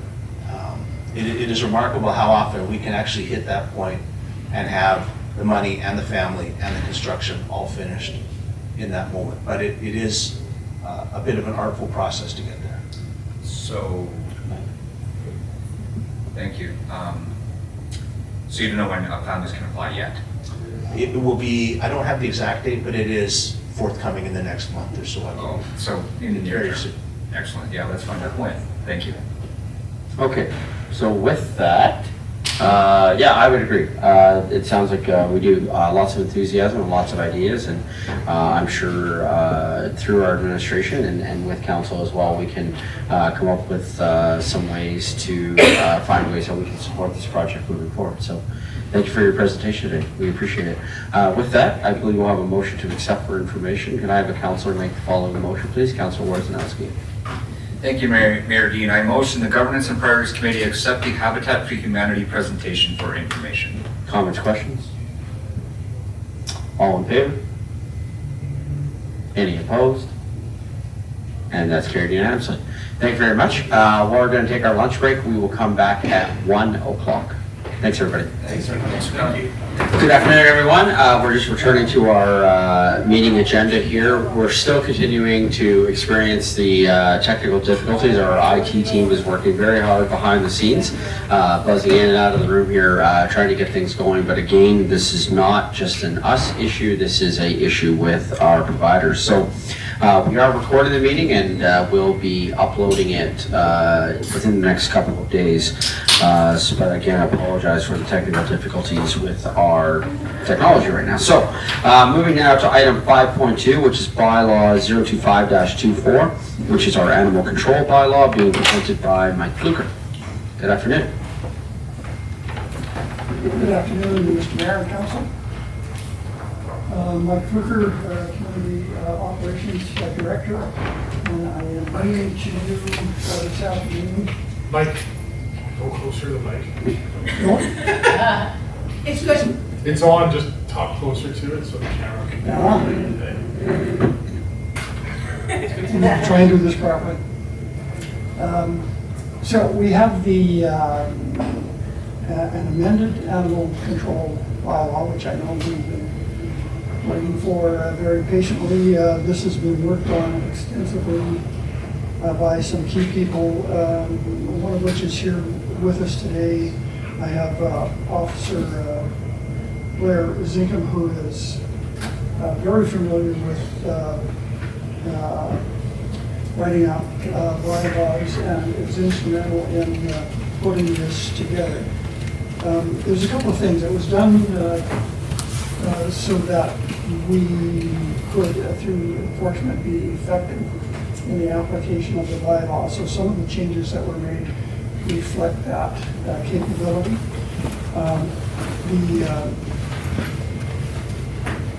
There's a number of minor changes in this, and I suspect that you've all had a chance to read this in some detail. So some of the changes were slight, but the major differences here are that we are no longer going to try and limit the number of pets a homeowner can keep. We will control that, or at least enforce that through other means within the animal control bylaw. That allows responsible pet owners to have as many pets as they can keep, so long as they do it, again, within the confines of the bylaw. There will be no restriction on the number. The other thing that we've done with this is that we have included pigeons as prohibited animals under Schedule B. So I made a statement in the RFI that there was no known individual in Chestermere that was a member of a professional pigeon association, and I may stand to be corrected on that. We understand that the one owner that we do have is a member of some type of association, whether it's a professional affiliation or not. I don't know, it may just be a recreational group, and we have yet to find that out. And the third major change to the animal control bylaw reflects in the fines. The fines have been increased and are in line with other cities and municipalities, as are the fee schedules. This was all done for the same reasons, so that we're consistent with other municipalities and cities, and that it has sufficient impact when it comes time to enforce. So with that, we would hope that we can get through this today and make whatever the changes are appropriate so that we can bring it forward to the May 13th regular meeting of council, hopefully for approval at that time. So having said all of that, we'd like to go through this line by line, page by page. I think what we've done in the past is almost gone page by page. So council, what I would like to do is follow that same process and just go page by page, so that way I know regularly our process has kind of been, I open it up for questions and we kind of do the questions piece, but on something like this, I wouldn't mind just the page by page piece, if that's acceptable to council, because that way we're not jumping back and forth around in the bylaw. So unless anybody has a strong objection to that, I know that I myself have a number of questions, and I am thinking that the easiest way to tackle this would be to just go through and I'll look down the line at each page. So excellent, and this time I will call upon Officer Zinkham to join me here at the podium, because he can answer probably most of the questions you would have that I certainly don't have the expertise to respond to. So with that, do you want to read this, Mr. Mayor? yeah, absolutely. So what I'll do is I'll go through council and I'll kind of call out where we are, and then just look up and down the line. So I would just like to make an overall kind of opening statement as we go into this. I just want to say thank you to administration.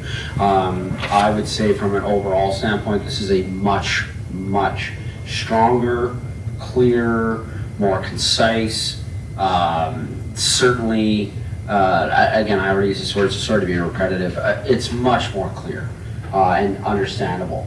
And much easier to follow. So I just wanted to say thank you as we go through this now and look at some possible amendments or answer some questions. This bylaw is tremendously better. That's my personal opinion, but I'm seeing a lot of nodding up here, up and down the line as I'm going through. So, council, would it be easier if I say the agenda page number, which for example would be 24, or bylaw page number, which would be 2? Do you care? Okay, so I'm on page 2 of the bylaw contents. I'm assuming we don't have any questions there. Okay, first page of definitions, which is page 3 of the bylaw. Thank you. Page 4 of the bylaw. I will start. I do have one question. This is under section 2.8. So 2.8 says, attack means multiple bites to any person or animal. I'm just curious about the idea of why one bite is not constitute an attack. One bite could be a one-off instance where a dog is startled. Okay. So in an instance where perhaps you reach down to pet a dog, the dog is startled, it's not familiar with you, Yeah. so it reaches out and bites you. Whereas an attack is something that's more concerted. Okay. Right? The dog is more directed, it's more focused on trying to injure the person. Okay. What the objective of this was, and you'll also see a definition for severe injury in there, the idea was to delineate the different severities of attacks and instances that we have with all types of animals, be it dogs or cats or whatever. Okay. So then the subsequent outcome of that is you don't necessarily want to have it as a single, because then that could provide, that could make enforcement more problematic. You want to be able to define attack as attack is an attack. Yes. We understand that that's an attack. There's some other provisions that could be for a bite. Yes. But this is because attack is certainly more serious, which is why the multiple definition. Exactly. You'll I also am- see referenced at the back of the bylaw, I believe it's Schedule G, I might be mistaken. There's something called the Ian Dunbar scale, the Dr. Ian Dunbar scale, and that's how we have been traditionally assessing the different levels of incidents. Okay. With codifying the definitions in the bylaw to an associated charge section, that's where we're hoping to use the scale in order to gauge what we're looking at in the field from an objective and transparent point of view, so that everybody's on the same page, be it the investigating officer or a member of the public or council itself. Great, thank you. Okay, page 5 of the definitions. Page 6. Page 7, Deputy Mayor. Thank you, Your Worship, and through you. I'm looking at the definition of service animal. I'm unclear from looking at the Service Dogs Act. Does this include emotional support animals? No, a service animal in the meaning of the act is very different. A service animal in the meaning of the act, and apologies through your worship. You're good. The Deputy Mayor. A service animal's definition of an act has to meet different criteria. So it's something that would be permitted in like a restaurant or places where other animals would not otherwise normally frequent. Whereas an emotional support animal would be something like your dog at home or your special animal that has a special place because of a psychological disorder associated with it. Deputy Mayor. Thank you, Your Worship. Is that in debate, that definition? I'm just finding sources online that say under the Act it covers emotional support animals. We can take it back and have a look at it, but I don't believe emotional support animals are covered under the Act the same way that a service animal is. I think there's criteria for a service animal that are separate from an emotional support animal. Okay, thank you. We do have a section in here for emotional support animals, but are you concerned that, that doesn't cover it sufficiently? That's right. It's just something I flagged, Your Worship. When we get a little bit further, I don't think there's a fee associated with emotional support dogs, but there's a permit application for it. So I'm not sure if we're covering that under the service dog definition. And then what if it's another animal? I'm not sure whether it covers other kinds of animals. Does somebody have an emotional support python? I don't know. And how those rules apply. Through the mayor to the deputy mayor, it was the intent of the bylaw to delineate two separate groups, being one that's regulated provincially, and then emotional support animals specifically, which can also include prohibited animals if the CAO in his authority dictates that that's warranted. Okay, Page 8. Excuse me, Mr. Mayor. We have a comment from, Sorry? Yeah, comment from Legislative Services, Ms. Vandermeer. Through the mayor to Deputy Mayor Sapo, there is no legislation in Alberta that focuses on emotional support animals at this time. They reference them, but there is no acts or legislation regarding. It's more of your doctor signs off that you need it, but they are not recognized. Hope that helps. Okay. Page 8 of the bylaw, Deputy Mayor. Thank you, Your Worship, and through you, looking at 6 licensing, I noticed that in 6.1 through 6.4, we say dog or cat, and then afterwards it switches to animal. Is that on purpose, or could dog or cat be replaced with animal and allow other kinds of animals? Through the mayor to the deputy mayor, the reason that that doesn't reference animals specifically is because the licensing is restricted only to dogs and cats. Yeah, because currently this is always up for debate. Currently, the only thing that you're going to have to license is dog or cat. Correct? That's Correct. the bylaw. Yeah. Councilor Schindler? And sorry, just to follow up with that, because we are also including potbelly pigs, are we also going to be licensing those animals? Not under our current bylaw. Under this proposed, you're only getting a license for a dog or a cat. Should we be licensing potbelly pigs? To council? I mean, there'll be a handful, but. Okay, I have my own thoughts on this, but I'd like to go last. Deputy Mayor? Thank you, Your Worship. Thank you for asking the question. I think it's worth discussing. In my opinion, the number of people I know who own cats that are indoor cats and they're unlicensed is probably 10 to 1 the number of people who have actually licensed their indoor cats.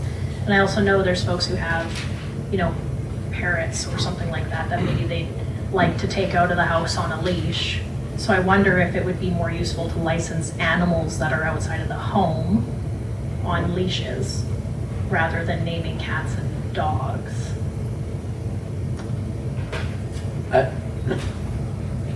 Personally, I feel like dogs and cats should both be licensed, whether it's indoor or not. Because I think you see this across municipalities, it's pretty common practice that dogs and cats are what you license. So for this is my own personal opinion, I would not eliminate that if we wanted to add that you had to license your potbelly pig as the example. I don't think you should have to come license your hamster, right, or things like that. But I would certainly, I could certainly support adding the provision of but I feel very indifferent on adding anything else. But I do feel like cats and dogs should stay with regards to license. so, Mr. Mayor and Council, if I could, just an observation. Cats and dogs are the common cat among most owners, and they're most often the animal that will run at large. And in part, I would understand that licensing is important to assist us in controlling them and enforcing the bylaw. It's the number of potbelly pigs or parrots or hens or else we might license are quite limited. And the reality is that you could have a house full of cats and we'll never see them because they're indoor cats. And they'll probably never get licensed. And we're not ever going to try and enforce that. It's not practical. So I would suggest that practicality of licensing potbelly pigs and taking it beyond cats and dogs is not necessary. Yeah, I also think too, it's about, something we talk about in our bylaws is like what's enforceable, what's not, and I don't really want to create complications for our bylaw, and so I think it's really important to point out that our bylaw officers not run around the community, so to speak, checking to see if your cat's licensed or this is like an enforced, it kind of becomes a problem, if you will, Sure. right? So if that person's choosing to not do that, then they are making that choice, essentially, right? So yeah, my feeling on it is that my feeling on it would be to leave it at dogs and cats. If I may, Mr. Mayor, the idea behind registration is accountability as well. Right. So if an animal does get out, the idea is that we can track that animal back to the person responsible for the behavior. Because dogs and cats are the most frequently owned animals, this does make sense in the context of the bylaw that being the largest group that we deal with on any given day-to-day operations, they would be the ones that we license. I can't say as in my time at Chestermere or in doing this job, I've ever received a complaint of a potbelly pig that is running large or anybody. Right. Not to say that it can't happen, but it just hasn't. We did lose a sheep. You lose one tiger. We did lose a sheep one time in our community. I'm not making this up. This was at Family Fun Fair, and we had a sheep that jumped over the fence and was gone, and the dog couldn't get to it. It swam across the canal. Oh yeah, it was the whole thing. We got it later. The sheep was okay. But I'm not even making that up. There was a sheep loose in our community that did happen.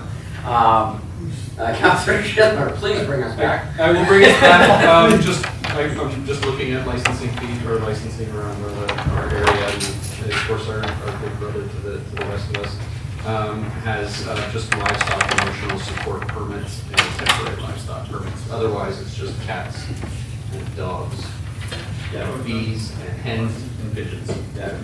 Okay. The one I wanted to bring up was 6.4B, which says annually on a day specified by the chief administrative officer. Can we just make this the same as what's it later on in the bylaw where it says February 1st? That's probably what's specified, but why could we just have it the same? So later in the bylaw it mentions licensing has to be done by February 1st. And then here's annually as specified by the chief administrative officer. We just have it the same. Councilor Grant? I have a question about why are we licensing annually? Like, why don't we just license one time and be done with it? Okay. I turn to that. Sorry. You started going. Go ahead, Mr. No? Okay.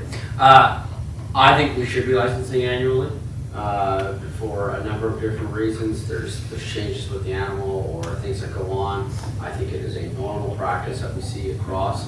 As someone who owns dogs, it's just something that, again, that I expect to do. So I think that if you were to go longer, you may see an increase, which is in a higher at the beginning, as opposed to just an ongoing annual. I think there's all sorts of implications with that. So I personally support just the annual review. It's similar to your vehicle. Through Mayor Councilor Grant, I'm aware of other places that do that. However, the reality is that dogs or cats aren't spayed or neutered. They're new animals coming into the household on a regular basis. And any number, they can get run over by a car, they get illnesses, they die, and then how do we keep track of them? You know, we have to get people to report on the license if it's no longer applying to an animal that's no longer with us. And I think we would have tighter control. I suppose if it's an affordability issue, I'd look at fee from that point, if that's where you're heading with. Partially, yes. I'm trying to balance this all, be consistent across all animals and with what we're doing across the city. How come cats and dog owners have to pay a fee, but we don't charge fees for other services? I'm just trying to rational. Sure. Yeah. I would also say too that on all of these points, if there's not kind of that general consensus on what we're saying, so like we're bringing up some small editing items. So for me, I would say too that remember we are not approving this bylaw today. That's going to happen on the 13th. And so what could also happen on the 13th is bring that back as a debate question when the motion gets made. right? And then we could vote on it and away we go.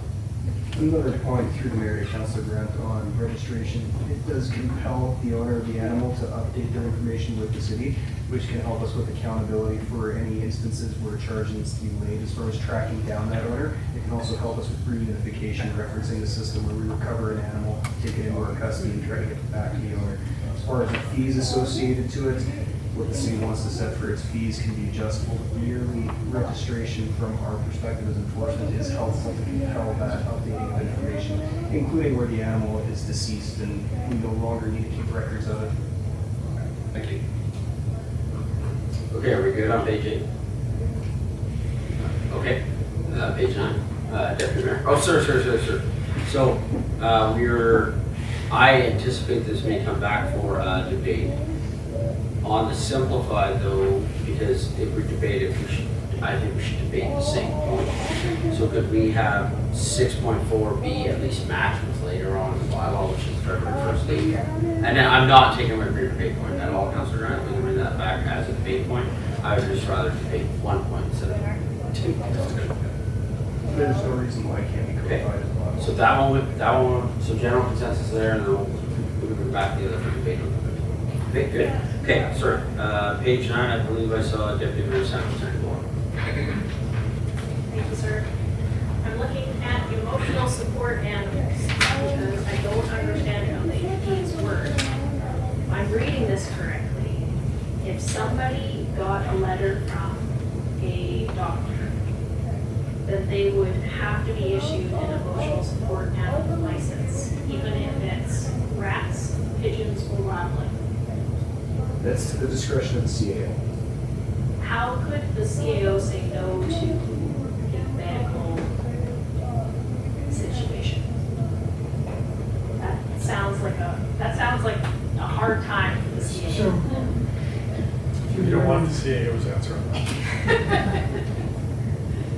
We don't want the CAO. I think we do want the CAO answer because it affects you the most. Through the mayor to Deputy Mayor Sandwell. If everybody was reasonable about what they would choose as an emotional support animal, this probably would be an issue. But some people carry it to the extreme. So if you've got somebody walking around the downtown core with a tag on a leash, who raise a few eyebrows. So that safeguard is implanted in the bylaw for those types of situations. Mr. Ed? Yeah, I think if I may add on to that, Mr. Mayor, to Deputy Mayor, it's really, how do I put this nicely? There needs to be accountability in the medical community. I'm not going to disagree that emotional support animals aren't there, but to Mr. Fluker's point, do you need an emotional support alligator just because the doctor said you should? And I think this gives us an opportunity as a city, through me, it doesn't necessarily mean me who ultimately makes that decision, to have some sort of way to push back and force somebody to question out, is an alligator going to be an emotional support animal? I have obviously my opinion that you can read into that. So I think there has to be something in there because you just don't want ridiculous things happening under guys of emotional support. Deputy Mayor? Thank you. Just, follow up on that. Thank you. I'm not sure what the right answer to that is, but I see it someday being a really silly problem that we have to debate in open session.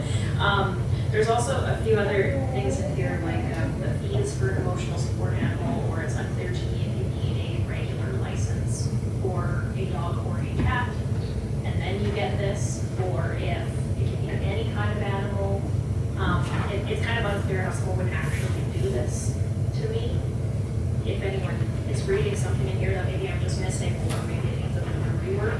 But what I want to make sure is that it's really clear the process for an emotional support animal versus a service animal. Because I know at a provincial level they have a distinction. But right now it's unclear to me why someone would go through the effort of applying for an emotional support animal permit. Because I don't believe they get any additional rights. I don't think you can bring your emotional support animal into restaurants and things like that.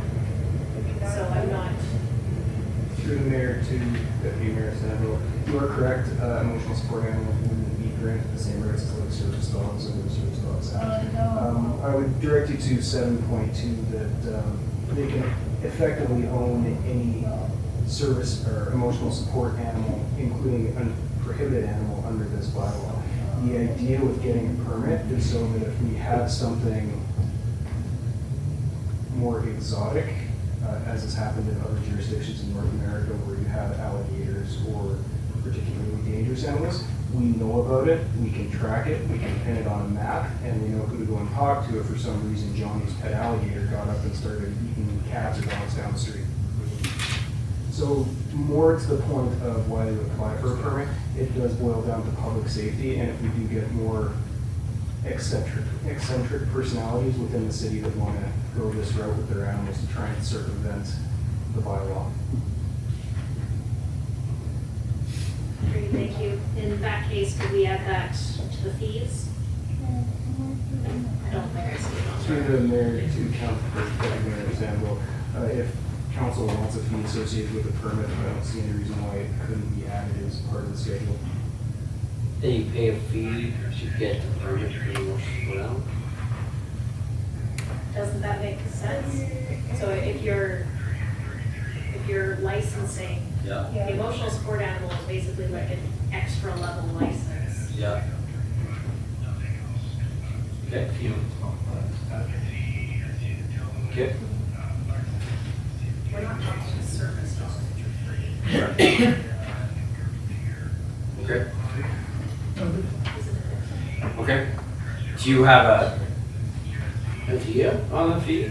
Because if I can put up at dogs, it's 50, cats it's 40. That may come back with a proposal.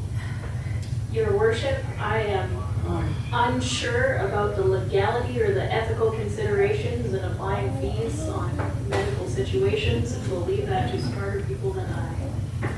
I think that was politicians for letting them in decide. I think that's what that was. Okay, Mr. Reddy. Have it, sorry, through the mayor, this may be for Mr. Fuchs. I just want to make sure I'm understanding this right. So, the emotional support animal, if it was a dog, is no different really than owning a dog. That's correct. Correct? That is correct. If you wanted to have an emotional support prohibited animal, this is the means to do that. This is the means to cover off, sorry, the mayor to CEO. This is the means to cover off for somebody who wants to get more creative or exotic with their animals. Because we are starting to see that type of movement, that shift in some communities that has popped up in other jurisdictions, where you have those exotic animals that are really typical, or something that is more attributable to a farm, or a zoo, or something that is not a cat. So this is maybe a question for council. Do you want that? My commentary earlier was more along the lines of, we don't really want these prohibited animals. Somebody pretending it's an emotional support alligator, which I'm hearing is actually happening. Sorry, it doesn't make sense to me. But the question is, do you even want this separate thing where people can just have their emotional support dog or parrot or cat or hamster or whatever it is? If they're trying to circumvent the rules and bring a prohibited animal under, should we just say no to that? Can we just say no to that? Do you want to say no to that? So there's, I don't have the rules in front of me, but there are rules against owning prohibited animals in both Alberta and in Canada. It's not as simple as going out and getting an alligator. They're generally not allowed. So there are already rules above the municipality that prohibit those animals from being owned. I just also want to point out that Calgary's emotional support animal permit for livestock is $70, $72 in 2026.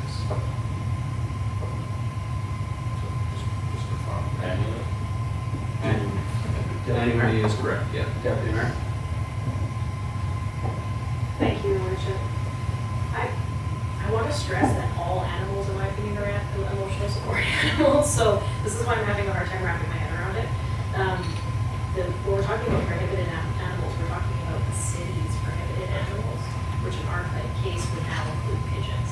So for example, if somebody who currently has pigeons, wanted to keep their pigeons, they could invoke this, right? And that would be a scenario. Or if somebody, not that I know anybody who would like to feed the crows, but if somebody wanted to keep the crows and made friends with them, and they always came to their backyard, and then they wanted to make that an emotional support animal, maybe you could do that. So that's why at the minimum, I want to make sure that there's a huge amount of discretion, because I think realistically, the application of this is probably so people can get around the bylaw, not so people in good faith make sure that their companion is with them, right? So how do we maybe give the CAO more discretion on this, or just put something in there to avoid that scenario, given the complication of medical situations?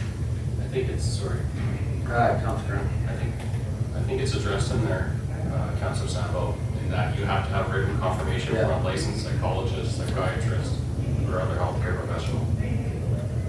Through the mayor to the deputy mayor, 7.4 and 7.5 do give the CAO broad sweeping authority to issue and subject any applying for this permit to any number of conditions that he sees fit. 7.5 also authorizes him to refuse to issue a permit if in his discretion he sees fit for any reason, be that public safety or whether there's genuine belief that the person is trying to game the system as a authority. Councilor Orlowski. No, thank you, Mayor Dean. I don't have anything more to add. Deputy Mayor Sample covered it, that we're only talking about prohibited animals for the city of Chestermere. Certainly we should, to Kent's point, we should prohibit prohibited animals under higher levels of legislation. Okay. Deputy Mayor? Thank you, Your Worship, and through you, thank you for pointing out those sections. I will say I still think legally it's probably murky when you have administrators using the bylaw to essentially make overriding medical decisions. If you have a psychiatrist or a doctor note and the CAO is saying, actually, I disagree with your medical assessment, that starts getting into really murky ground. I'm really not sure how to address that. I'm just kind of saying it, and maybe that's all that's needed for now. So my understanding too is that this bylaw has been vetted by legal. Is that correct? Now, if there is that specific concern, then we have time between now and next week to put that to our legal counsel and get that question answered for you, Deputy Mayor. Ms. Van Der. So the entire bylaw was sent to legal, and legal does speak in their opinion, which we go to closed session regarding, on emotional support animals. But their main point is to make sure that we do have it in the bylaw. That way, if anything needs to be dealt with regarding fines or anything of that sort, we have grounds to be able to proceed. Okay, that's helpful. Mr. Reddy, you were had a hand up? No? Yeah, I did, Yeah, Your Worship, but I was gonna say that I've been informed by Ledge Services, we do have a legal opinion on the emotional support animals. And I think that does make sense. It's in there so we can address it if someone does claim it. If someone claims it, we don't have a mechanism to address it. There's no much we can do under a bylaw. Okay, so legally, we have established that it is, we're being, it's a good idea to have it in the bylaw. Through the mayor to the deputy mayor, if we don't have something to cover this off, we effectively have a big gap in the bylaw. Right. If on the, and I recognize that it is an off chance that somebody comes in here with an emotional support alligator, so shouldn't we point out that there are federal and provincial regulations with respect to exotic animals. However, we are a lake community. It's not unreasonable to assume that there is an outlier that could move here or that does exist in the community that may end up with one of these animals. And this is more to close a gap than it is to address something that happens on even a rare basis. Okay, so we have the legal opinion on the big piece of this. Do we think, through administration without having to go into a closed session, so from a very high level, general perspective, do you think you already have the answer to this, or should we go back to legal with Deputy Mayor's specific question of the concern about murky waters of somebody comes in, they have a doctor's note for this animal, and the CAO is gonna say no. What is the liability and risk associated to that, if any? Do we feel like we already have the answer to that? And I would suggest just yes or no. And if the answer is no, then do we see a value in going back and getting that answer this week? So through the mayor, I don't know that. I haven't personally seen any of the legal documentation around it. So I can't answer that right now. So could we have a look at that documentation and or come back with that answer for the May 13th? Yes. Councilor? Yep. Deputy Mayor, does that satisfy that? Okay. To council, I just want to ask you, when you were campaigning, how many of you thought you were going to be debating alligators at a council meeting while elected? Sorry, Councilor Rendawa, I saw your hand up. Thank you, Your Worship. Through you to follow up with Deputy Mayor Sambo question.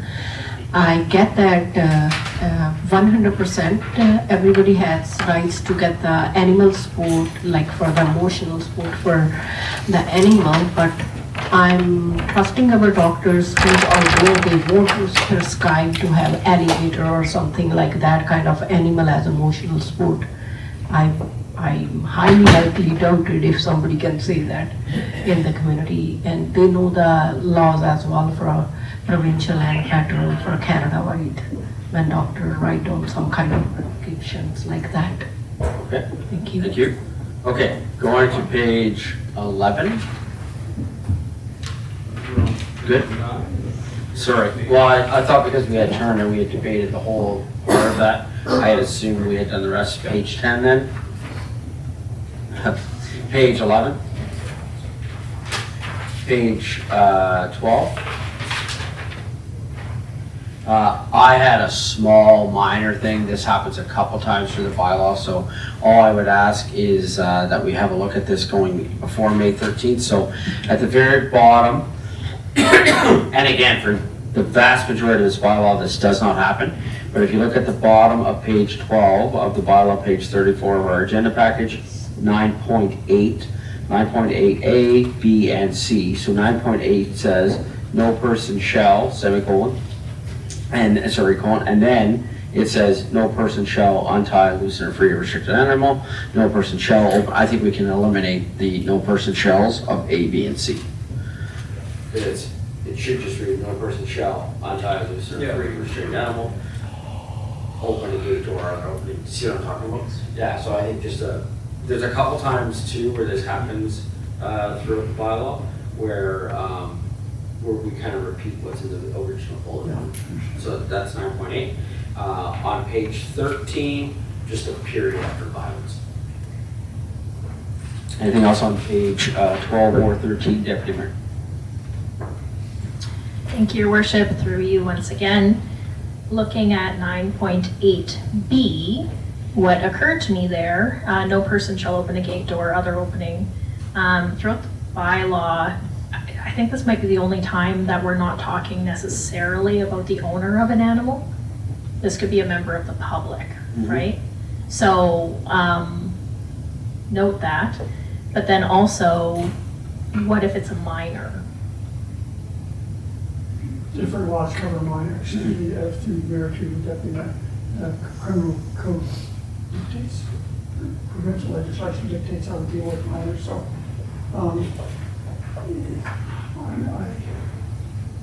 Through the mayor to deputy mayor, the Youth Justice Act of Alberta prohibits any action taken against a person under the age of 12 years old. So if it were a minor person, a 6-year-old, 8-year-old, 10-year-old, there would be no liability for that person. This bylaw does not apply to them, and no law in the province or the country applies to anybody under the age of 12. Unfortunately, that can lead to some shenanigans. I do recognize that, but that's how the law works. Deputy Mayor. What about for those between 12 and 18? would they be covered under this? And who would be issued a fine? Between the ages of 12 and 18, young persons are liable for their actions. However, typically we have other options available to us, like diversionary options from court. We also have broad officer discretion when investigating these type of instances. It's very unlikely, unless there was malicious intent involved, where that's sort of the standard that happen. It's very unlikely that a charge would be a go-to against a young person between 12 and 18 years old. Charges are not a first-hand go-to type occurrence for us when it comes to that situation. Deputy Mayor? So glad to hear that, thank you. Suppose it was an ongoing issue, there was some real trouble happening, same kids doing this every week, it's causing a real nuisance. Would that fine, if you did choose to issue a fine, would that be issued to the youth, or do you issue that to the parent? And is that covered by the bylaw, that distinction? Through the mayor to the deputy mayor, it would be issued to the minor person, so to the young person for the Youth Justice Act of Alberta. And again, we could use some other mechanisms in the bylaw to try and divert that behavior. The issuance of a order under the Municipal Government Act is commonly known as a remedial order. We could issue that as a binding order to that young person to try and get them to knock off their shenanigans. Okay. Sir, Councillor Grant? Thank you. I'm not quite sure if my question falls in here, but I kind of feel it does. In a circumstance where someone enters my property, they trespass my property, and my dog bites them, is my dog liable for a fine under the bylaw?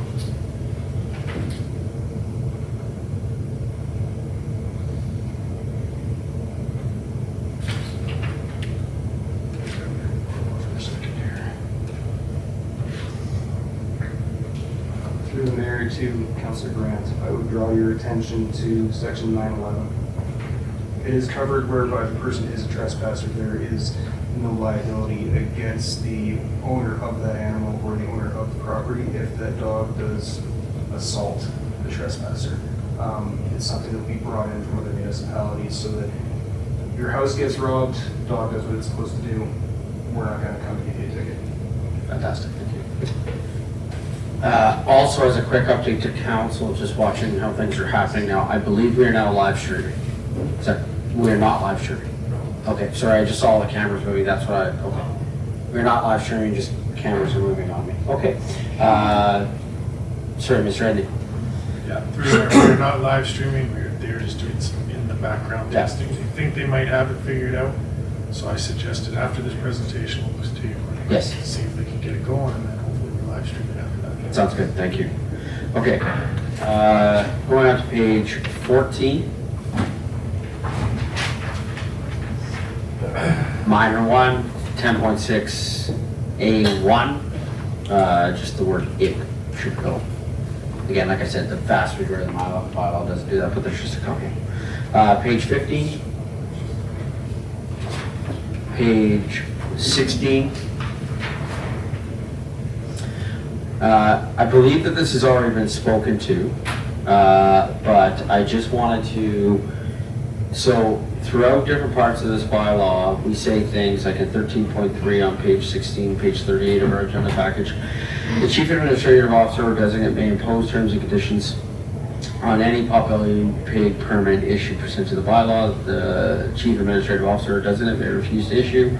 So this says it throughout, and your recommendation, and it sounds like a recommendation that we've had upon legal review, is we should leave provisions in the bylaw for the CAO or designate to be able to handle exceptional circumstances, because no bylaw can hope to cover everything. So that's why, because I will say that I personally made notes all throughout this bylaw where I wrote the word criteria, question mark, criteria, question mark, criteria, right?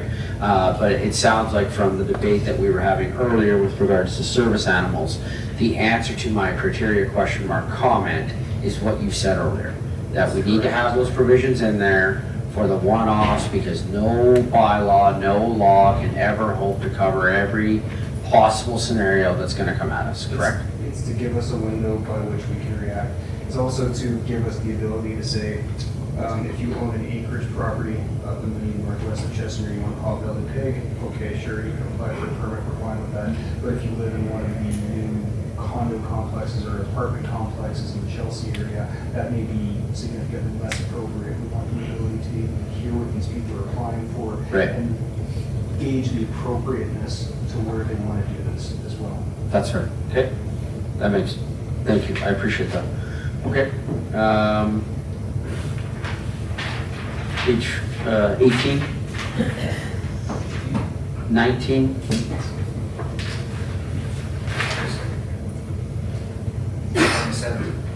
We just did 7. Page. Sorry, go back, page 17. Oh, okay. Page 17 or what item? Page 17, which for Okay, B's yeah, is section 14. I do have some issues. Okay. Okay, I got a few comments on these. I'm not necessarily disputing anything, I just have some questions for Mayor to, maybe to Ledge Services. I've never heard of registration for bees, and if we as council or as a community want to encourage bees, just want to add additional paperwork for people to promote bees in the community. I'm a beekeeper myself, and just curious what the purpose of having a registration number with the Alberta Premises Identification and Regulations Act is. Just because it's part of the act? Ms. Vandermeer? Through the chair to Councillor Worzanowski, for the PID identification, it's actually stated within the act regarding bees. So we have to have. we're Yes, supposed you have to have one, yes. Okay. Yeah. All right. And also with a provincial apiculturalist, same thing, kind of thing? So you're talking about 14.2.EF? Yeah. Okay. That's page 17, yeah. Okay.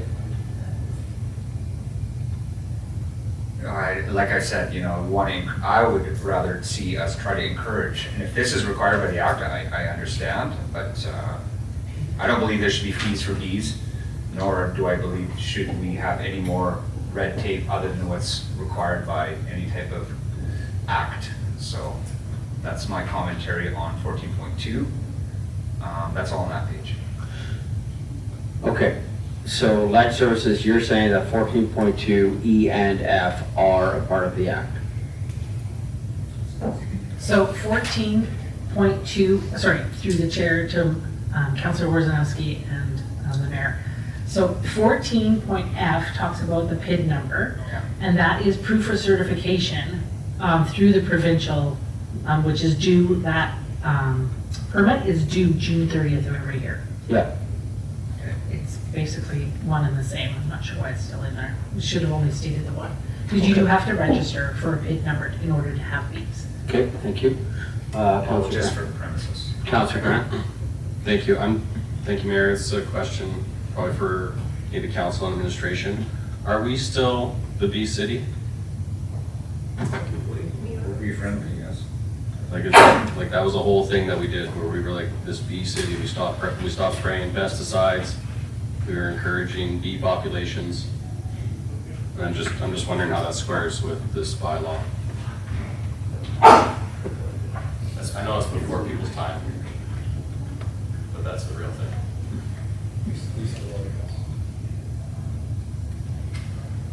Okay. I don't have an answer for you on this. Mayor to Councillor Grant, it's entirely possible if we were to be city, I don't personally know. We could look at eliminating the fee or setting the fee to the zero value if that's of interest to council. Yeah, I'm just wondering, you know, if we're gonna stay or something. Like, what are we doing about it? Make it harder to have bees? I don't know. Yeah. I don't necessarily disagree with you. We can set that fee to zero or eliminate 14.2 sub H. Could leave it in the schedule at zero, and update the schedule annually or biannually or something. Okay. So then, like we did for the other fees, can we bring that back as a debate item? Or would there be a general consensus right now to have it to zero? Zero. Councilor Grant? So I guess to follow the logic that was previously presented, I don't think people are coming around to register their dead bees. So I don't think the same issue applies to bees as it would to a dog.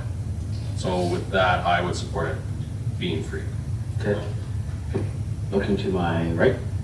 Any concerns with that? Okay, so if we could make that change for the upcoming bylaw? Okay, good.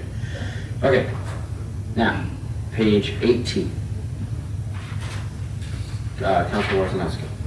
Thank you, Mayor Dean. As a beekeeper, regarding 14.7, I can tell you bees don't really care where they live. They care, but they don't care how far to a property line or how far away. There's a saying actually in beekeeping that you want to move a beehive 2 feet or 2 miles because they generally know how to get home within a 2 feet distance. So 1 meter may be a bit of a stretch of a spacing under 14.7 C between, is it C? No, 4. 14.7 C, 4. At least 1 meter between hives. I'd say if we're going in the metric system, we'd probably go like 40 centimeters between hives, or maybe 0.5 meters between hives. Because that allows the bees to kind of be a little bit closer together, especially for small lots, if people want to have more than one hive. And I'm not sure what 14.7 CI really means, only within the rear yard of a property enclosed by a fence. Does that mean only in the backyard if there is a fence? Because again, bees don't care if there's a fence or not. I know neighbors do and people do, so I understand why 3 meters from a property line or 10 meters from a public place makes sense. But maybe through our mayor to Ledge Services, can you elaborate a little bit more on 14.7C, number 1? 7C, Or I? Councilor Wojciechowski. Yeah. So I was more to protect the hives from members of the public. That was to protect the public from the hives. What we don't want to see is hives being interfered with by people that are maybe not aware of what they are, or people that have some sort of malintent and cause them injury or damage the hive itself, causing the bees to be in some sort of distress or danger. Yeah, that's a valid point. I, as a beekeeper, know the risks of that, and my bees, we have no fence around any of our property, and the bees are actually off kind of the front, near the side of my home. They've never been touched by the public. But also, you know, this is important. It's an important point, because if the city of Chestermere, in my hopes and dreams, starts putting out bee colonies on city of Chestermere property, we'll have to also be careful that we protect not only the bees, but the humans trying to interfere with them, because they will, you're right. But again, I would still strike 14.7 CI and just leave it up to the discretion of the beekeeper. Any objections to that? So through the mayor to Mr. Wojciechowski, we see no reason to not make those changes, so they'll be amended accordingly. Perfect. Okay, anything else on page 18? Page 19? Page 20? Small things, 16.1 A and C, they just need a capital.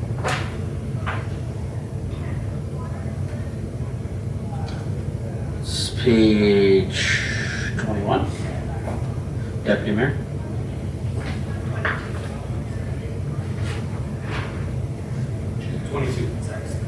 Oh, sorry. Okay, I have something on 21.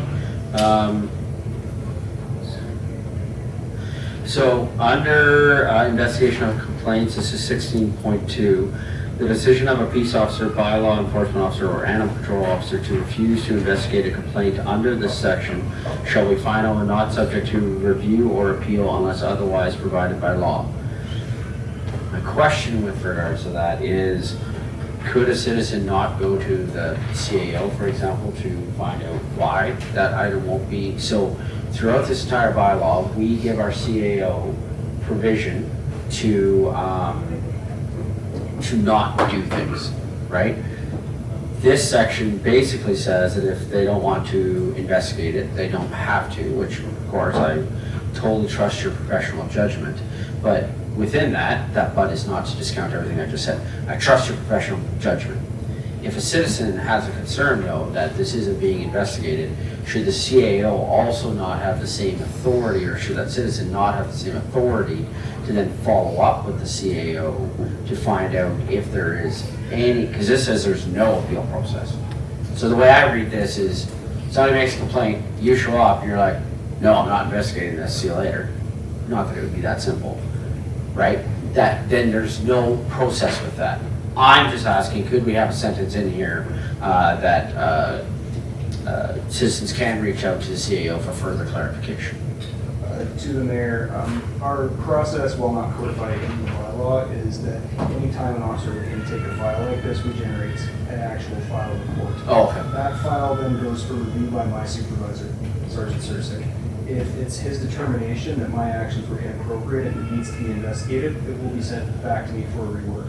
Okay. If the file is approved by Sergeant Sursik, then the person making the complaint can go to Sergeant Sursik and make an appeal to him as my supervisor.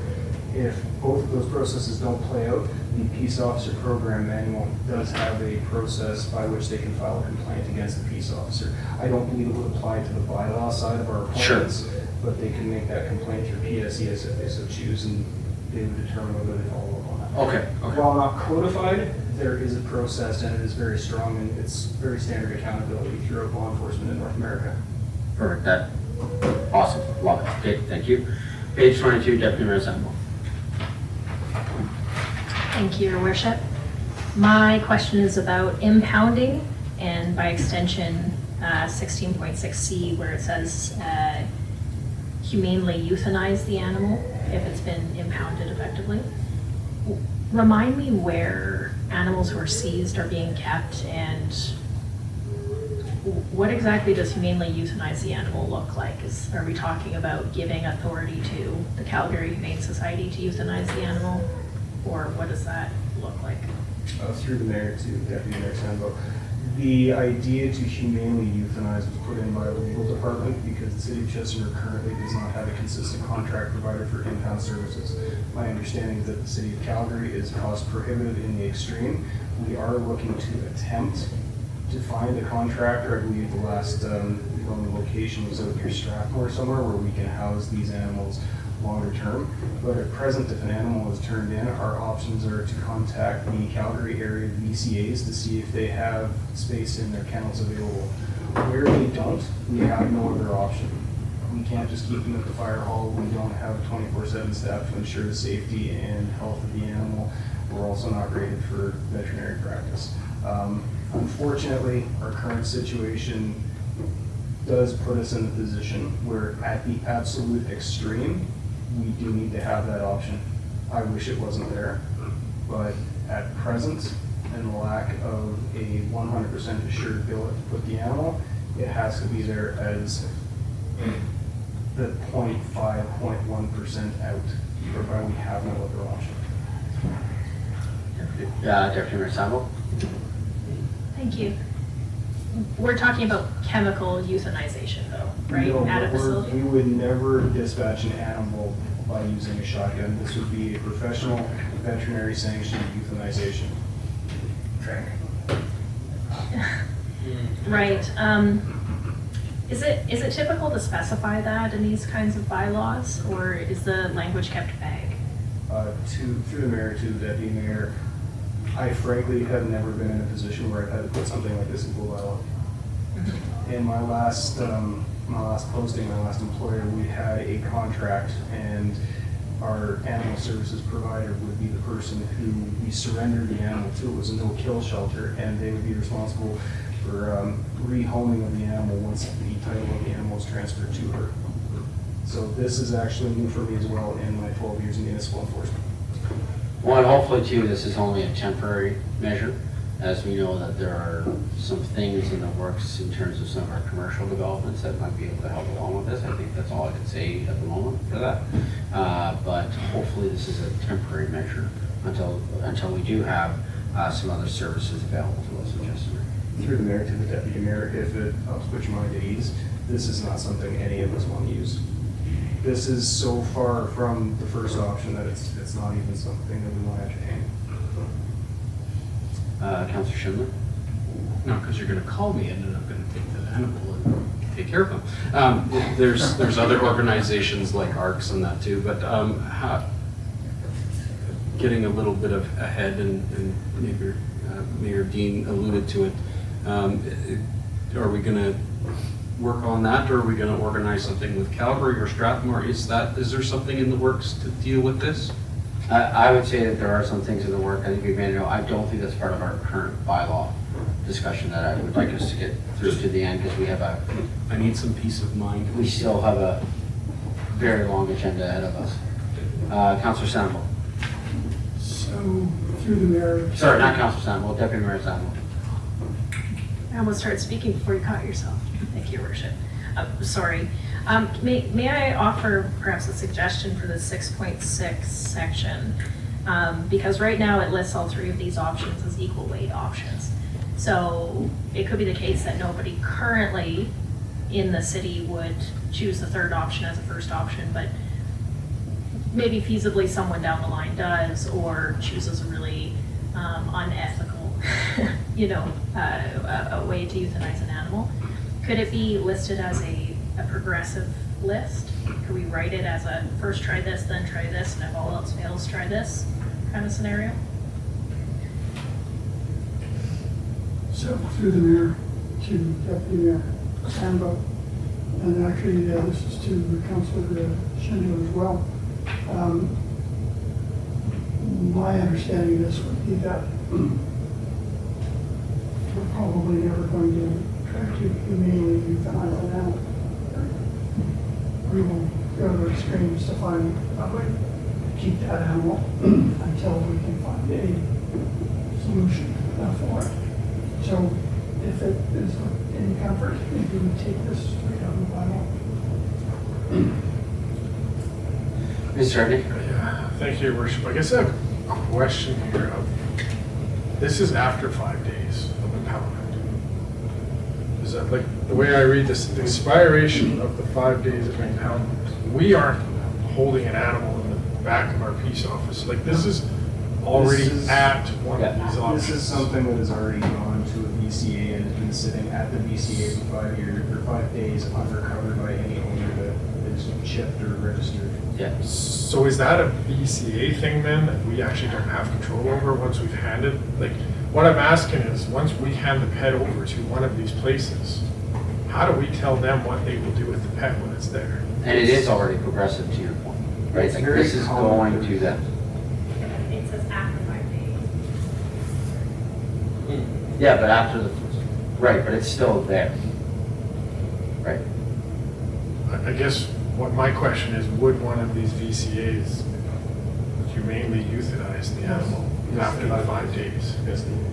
So there's nothing in our, I guess, how would our bylaw, even if we took that out, not allow them to do that? Once we've handed over control of the animal to them. Like, that's the challenge we're facing here, I guess, right? Is we don't own our own impound lot. Correct. Okay, we can set the rules, is that right? Through the chair of the CAO, again, I'm going to repeat, it's probably worth stating humane euthanize animal. That's just a statement on someone else's behalf. At this point, it becomes probably the issue of the place where the animal is housed. And we can't dictate what they do, so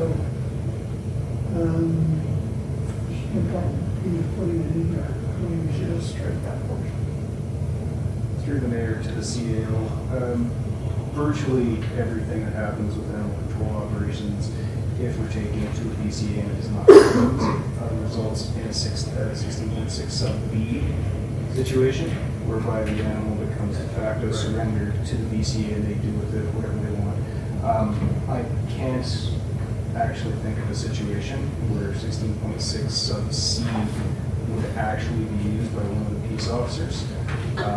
Again, that was put in by legal, given the limitations that we have currently on our animal control operations, to give us that outlier extreme, what do we do with this animal? We have to do something with it. That's why I'm leery to take it out in terms of the, been advised by legal to have it in there. I think we've heard it crystal clear. I know of situations from working with our emergency services. I can attest to the fact that they explore every other option. This is even speaking to it's already there. And I also think that we should leave it in there in the off chance that after those 5 days that like, it's in there, so there's an awareness that this could be a possibility. Councilor Schindler.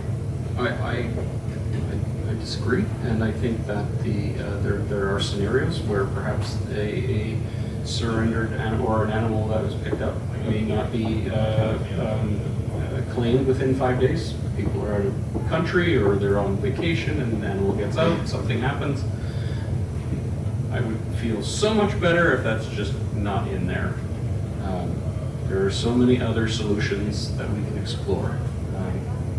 And I would just hate to have that on my conscience if someone comes back and their beloved animal is euthanized because they weren't around to clean them. Through the mayor to Councilor Schindler, I would tend to agree with you, sir. However, the current situation regarding animal housing in the city of Calgary and surrounding areas is reaching critical mass. And unfortunately, we can't guarantee that we're always going to get a yes from BCAs and places like ARCS and the Humane Society. There have been instances where we've worked for hours in the field to find accommodation for these animals, and we failed. Deputy Mayor Sabo. Thank you, Your Worship. Maybe just coming at this from more of a process side, if we put into bylaw that the animal must be kept for 5 days before any further action are kept or taken, how is that ensured? How is that ensured that because, let me formulate my thoughts here.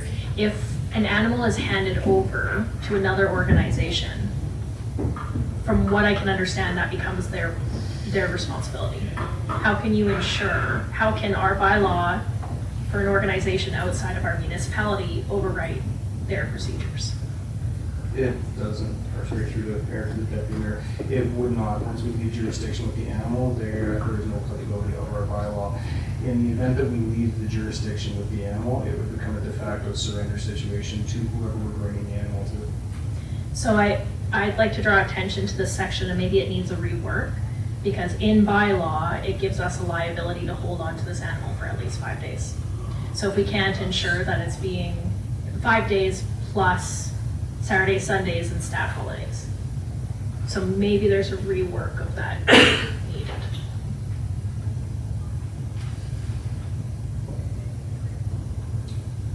Okay. Okay, page 23. Page 24. 25. 26. 27. Page 27 just has what I was referring to earlier, where I mentioned the that this has a date. So this is where that February, first day of February is mentioned. Earlier it said the date set by the CAO. So I just think that this should just match. That's what I was getting at. Okay, page 50. Sorry, page 28, sorry, page 29. Page 30. Nobody wants to argue with our maps? Okay, good. Yes. Page 31. Good. Page 32. 33. 34. 35. 36. 37. 38. 39. 40. 41. 42. 43. 44. 45. 46. 47. Anything else? 48. 49. 50.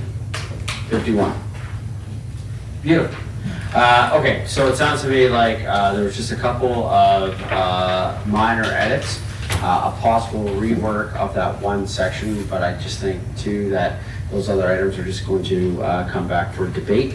And I'm not sure how administration feels, but it looks like to me that we could bring this for second and possibly all three readings on May 13th, but certainly come back for first reading on May 13th. Great. Any other comments or questions with regards to the animal control bylaw? Councilor Bortzinowski. Thank you, Mayor Dean. I just want to comment to CPO Zinkin. You did a great job coming up here in front of us. You really addressed us in, with class and professionalism, and we're glad that you came up here and glad to see you on the streets. So thank you so much for being here. Fully support that comment. Absolutely. Thank you, Councilor Bortzinowski. Any other comments, questions? Okay. I believe we're going to have a motion to accept for information. Can I, hold on. Oh, sorry, we're doing this first. Okay, can I have a councilor make the following motion, please? Councilor Randall. Thank you, Your Worship. I move that the Governments and Priority Committee direct administration to bring back bylaw 025-24, being the animal control bylaw, to the May 13, 2025 regular meeting of council for consideration.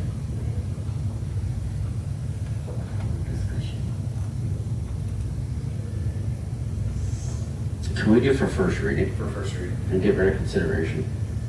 Let's just, can we have stronger language? Well, we already did a first reading. Oh, yeah, we did, so it'd be second and third.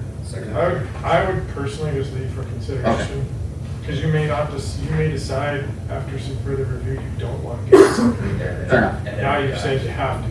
Fair enough. Okay, thank you. Normally, we don't add anything, we just bring it to council. Great, thank you. Okay, any other, any other comments, questions?